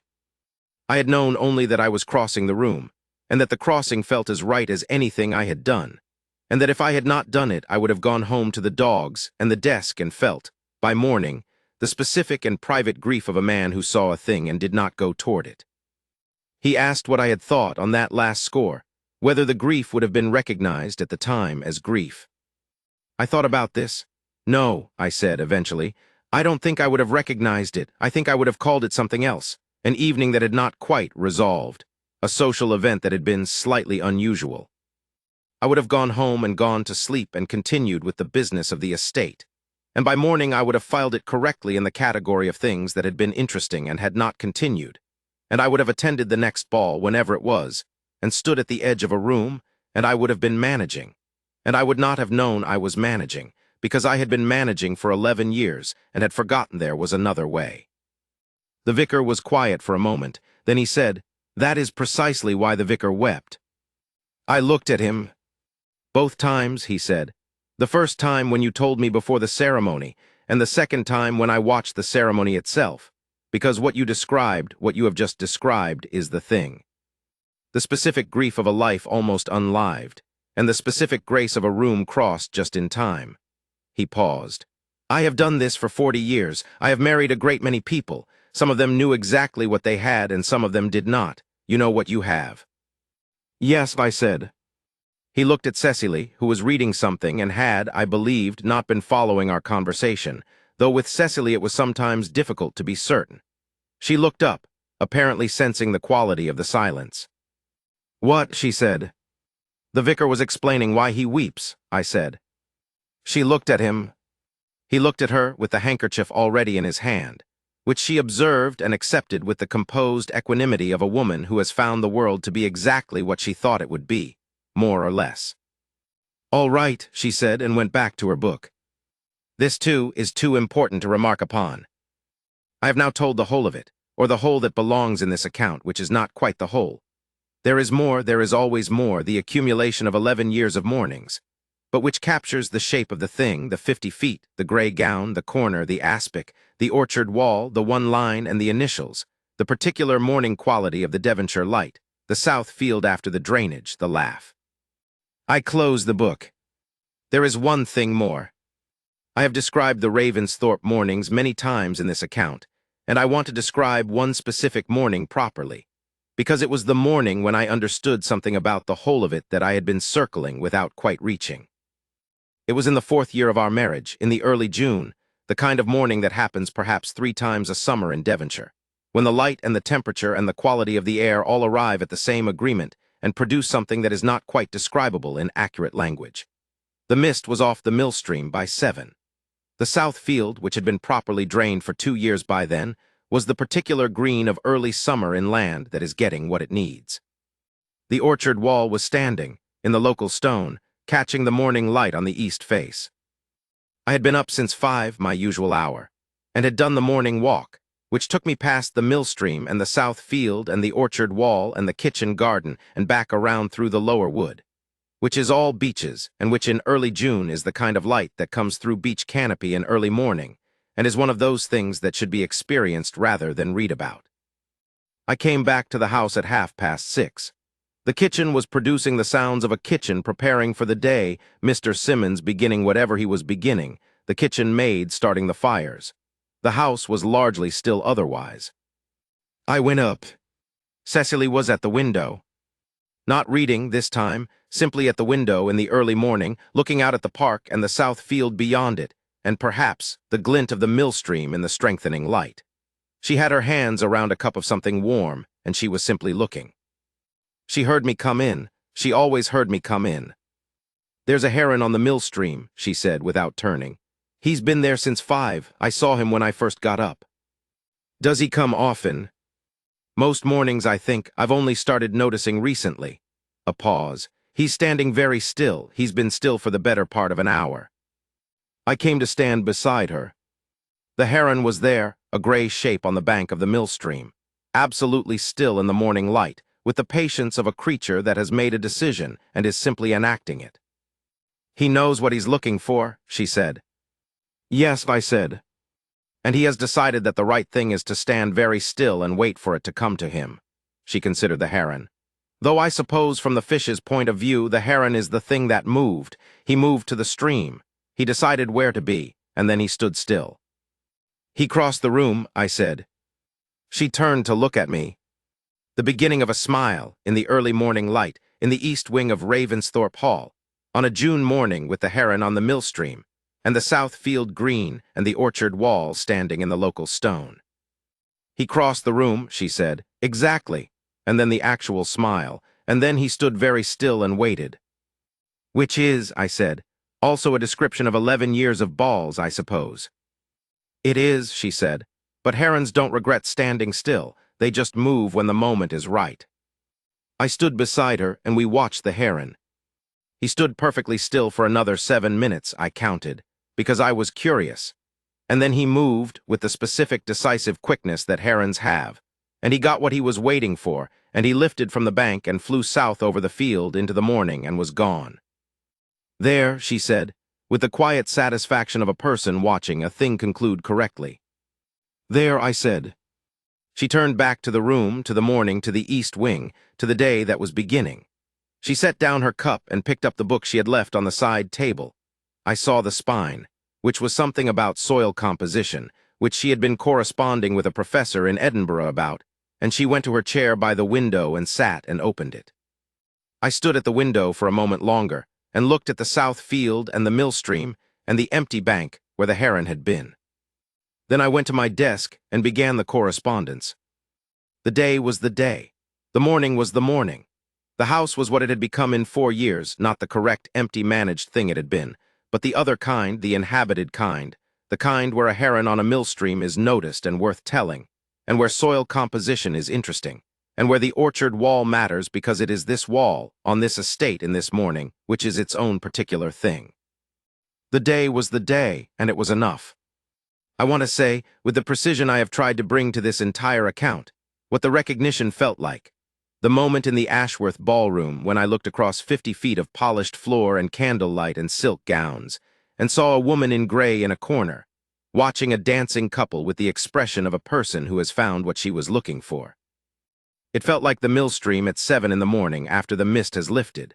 It felt like the south field drainage working for the first time. It felt like the orchard wall and the local stone, in the morning light, standing as it should stand, in the place it belongs. It felt like something that had been wrong for a long time being right. Not dramatically right, not loudly right, simply accurately, finally right. I crossed the room. Everything else is the account of living in the rightness, which is the actual substance of a life, which turns out to be more interesting and more specific and more particular than anything I had imagined when I was the most feared man in 3 counties, standing at the edge of the 41st ball and feeling nothing much at all. The vicar, reading this account in some future in which I have finished writing it and thought it worth showing to someone, will reach this point and produce the handkerchief. I am resigned to this. I am also, in the way that a man is who has spent 11 years being unable to stay seriously irritated with anything that belongs to the life he chose on purpose, genuinely glad of it. He is, after all, right. It was the most foolish and most right thing. It was the most right and most foolish thing. The distinction, I have decided after 11 years, is that the right and the foolish are not in opposition. They are, in the cases that matter, the same direction. The foolish thing and the right thing collapse into each other, as I told the vicar before the ceremony, and become not different versions of the same action, but the same action fully itself, without the performance of reason and the performance of wisdom and the performance of appropriate social consideration. A man crosses a room because he sees someone and wants to speak to her. That is the whole of it, the 50 feet, the gray gown, the corner. Everything after is simply living. And living, it turns out, the particular, specific, detailed, unhurried, attentive, unglamorous, warm. Interesting daily actual living of a life at Ravensthorpe with the woman in the east wing, and the heron on the mill stream and the south field properly drained, and the orchard wall standing in the local stone, and the school with 38 children this year and the dogs by the fire in the evenings, and the books on the side tables, and the beginning of a smile before the actual smile and the laugh itself when it arrives. Living, it turns out, is the best thing there is. I recommend it unreservedly. I close the book. A postscript, which I include because it happened, and because it was the kind of thing that deserves recording.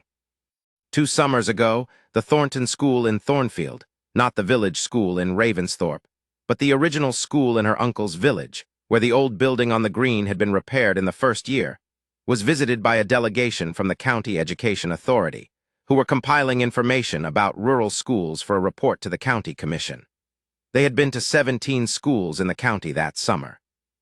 They wrote in their report, which was printed, and of which I have a copy, that the Thornfield School was by some distance the finest example of rural education provision they had observed, and that its combination of sound physical infrastructure, well-compensated teaching staff of demonstrable quality, and genuine community integration was the closest they had come to a model that could serve as a standard for others in the county to emulate.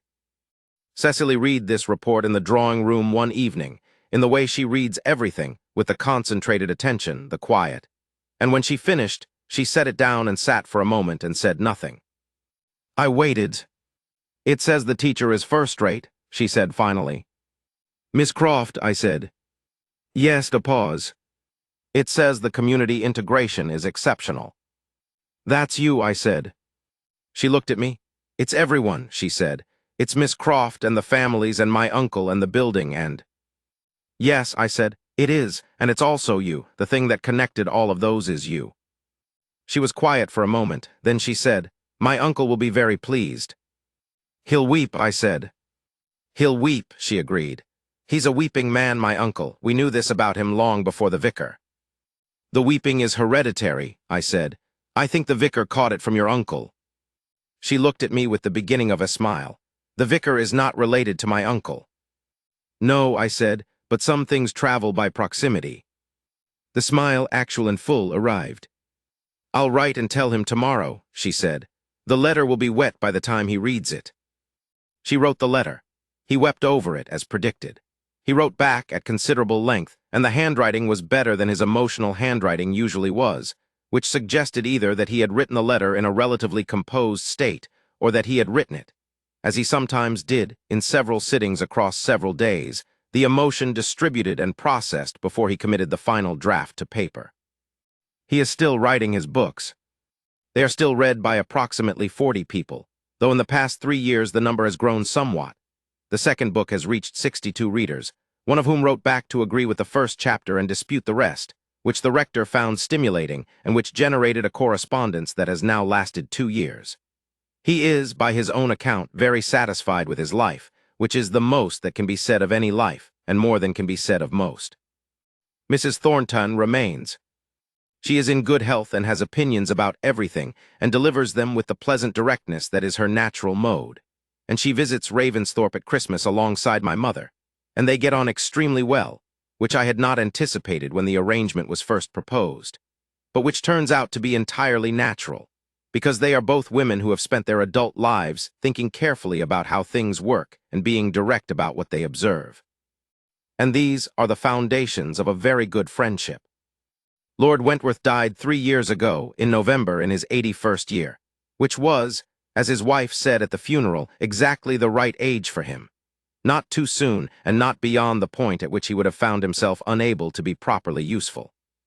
He had, in the final 2 years, been working on a comprehensive guide to ornamental hydraulics that was not finished at his death, but which his wife has offered to us to help complete, because we have been corresponding with Wentworth about it since the 2nd year of the marriage, and have more of the background than anyone except his own secretary. Cecily said we should, and so we will. The guide will be finished. It will not be dramatic. It will be a guide to ornamental hydraulics, which is a specific and unglamorous subject, and its audience will be moderate, and it will be finished because it deserves to be finished, and because Wentworth spent 50 years caring about it, and caring about things deserves to be honored by the completion of the caring. That is, I think, the moral of all of it, if a story about crossing a room and falling in love with a woman in a corner can be said to have a moral. Not the dramatic version of a moral, not something that can be written on a banner and carried in a procession. The small version, the specific version. Caring about things deserves to be honored. The heron stands at the millstream and waits. The drainage works or it doesn't, and you look at the actual gradient rather than assuming. The school needs the right teacher and the right building and the genuine, sustained interest of someone who will go back, week after week, and see what is actually there. The orchard wall goes up in the local stone because the character of the place is part of the place and should not be replaced with something that belongs to a different place. And occasionally, in a ballroom, a man at the edge of the room notices a woman at the edge of the room who is paying attention to the right things, and he crosses the 50 feet and says something about aspic. And the rest is the life. The rest is always the life. I have been the Duke of Ravensthorpe for 22 years. I expect to be the Duke of Ravensthorpe for some years more. In those years I will continue to do what I have been doing. Manage the estate carefully, attend the committee, correspond with graves, walk the millstream in the morning, watch the south field drain into the spring, eat Mr. Simmons's tomatoes in the late summer, sit by the fire in the evenings with the dogs and the books and the woman in the other chair. I will continue every morning to find it enough. To find it, specifically, exactly what I want it to be, which is the rarest and most important thing that can be said about any arrangement a person has made with their life. And the vicar will come to dinner, and he will work on his pamphlet, and he will weep in the evenings when he remembers the story of the ballroom, and Cecily will observe the handkerchief with equanimity, and I will pretend not to notice, and the dogs will move slightly in front of the fire, and the books will be on the side tables, and the morning will be its particular morning, and the day will be the day. The day will be the day. That is the whole of it. That is everything.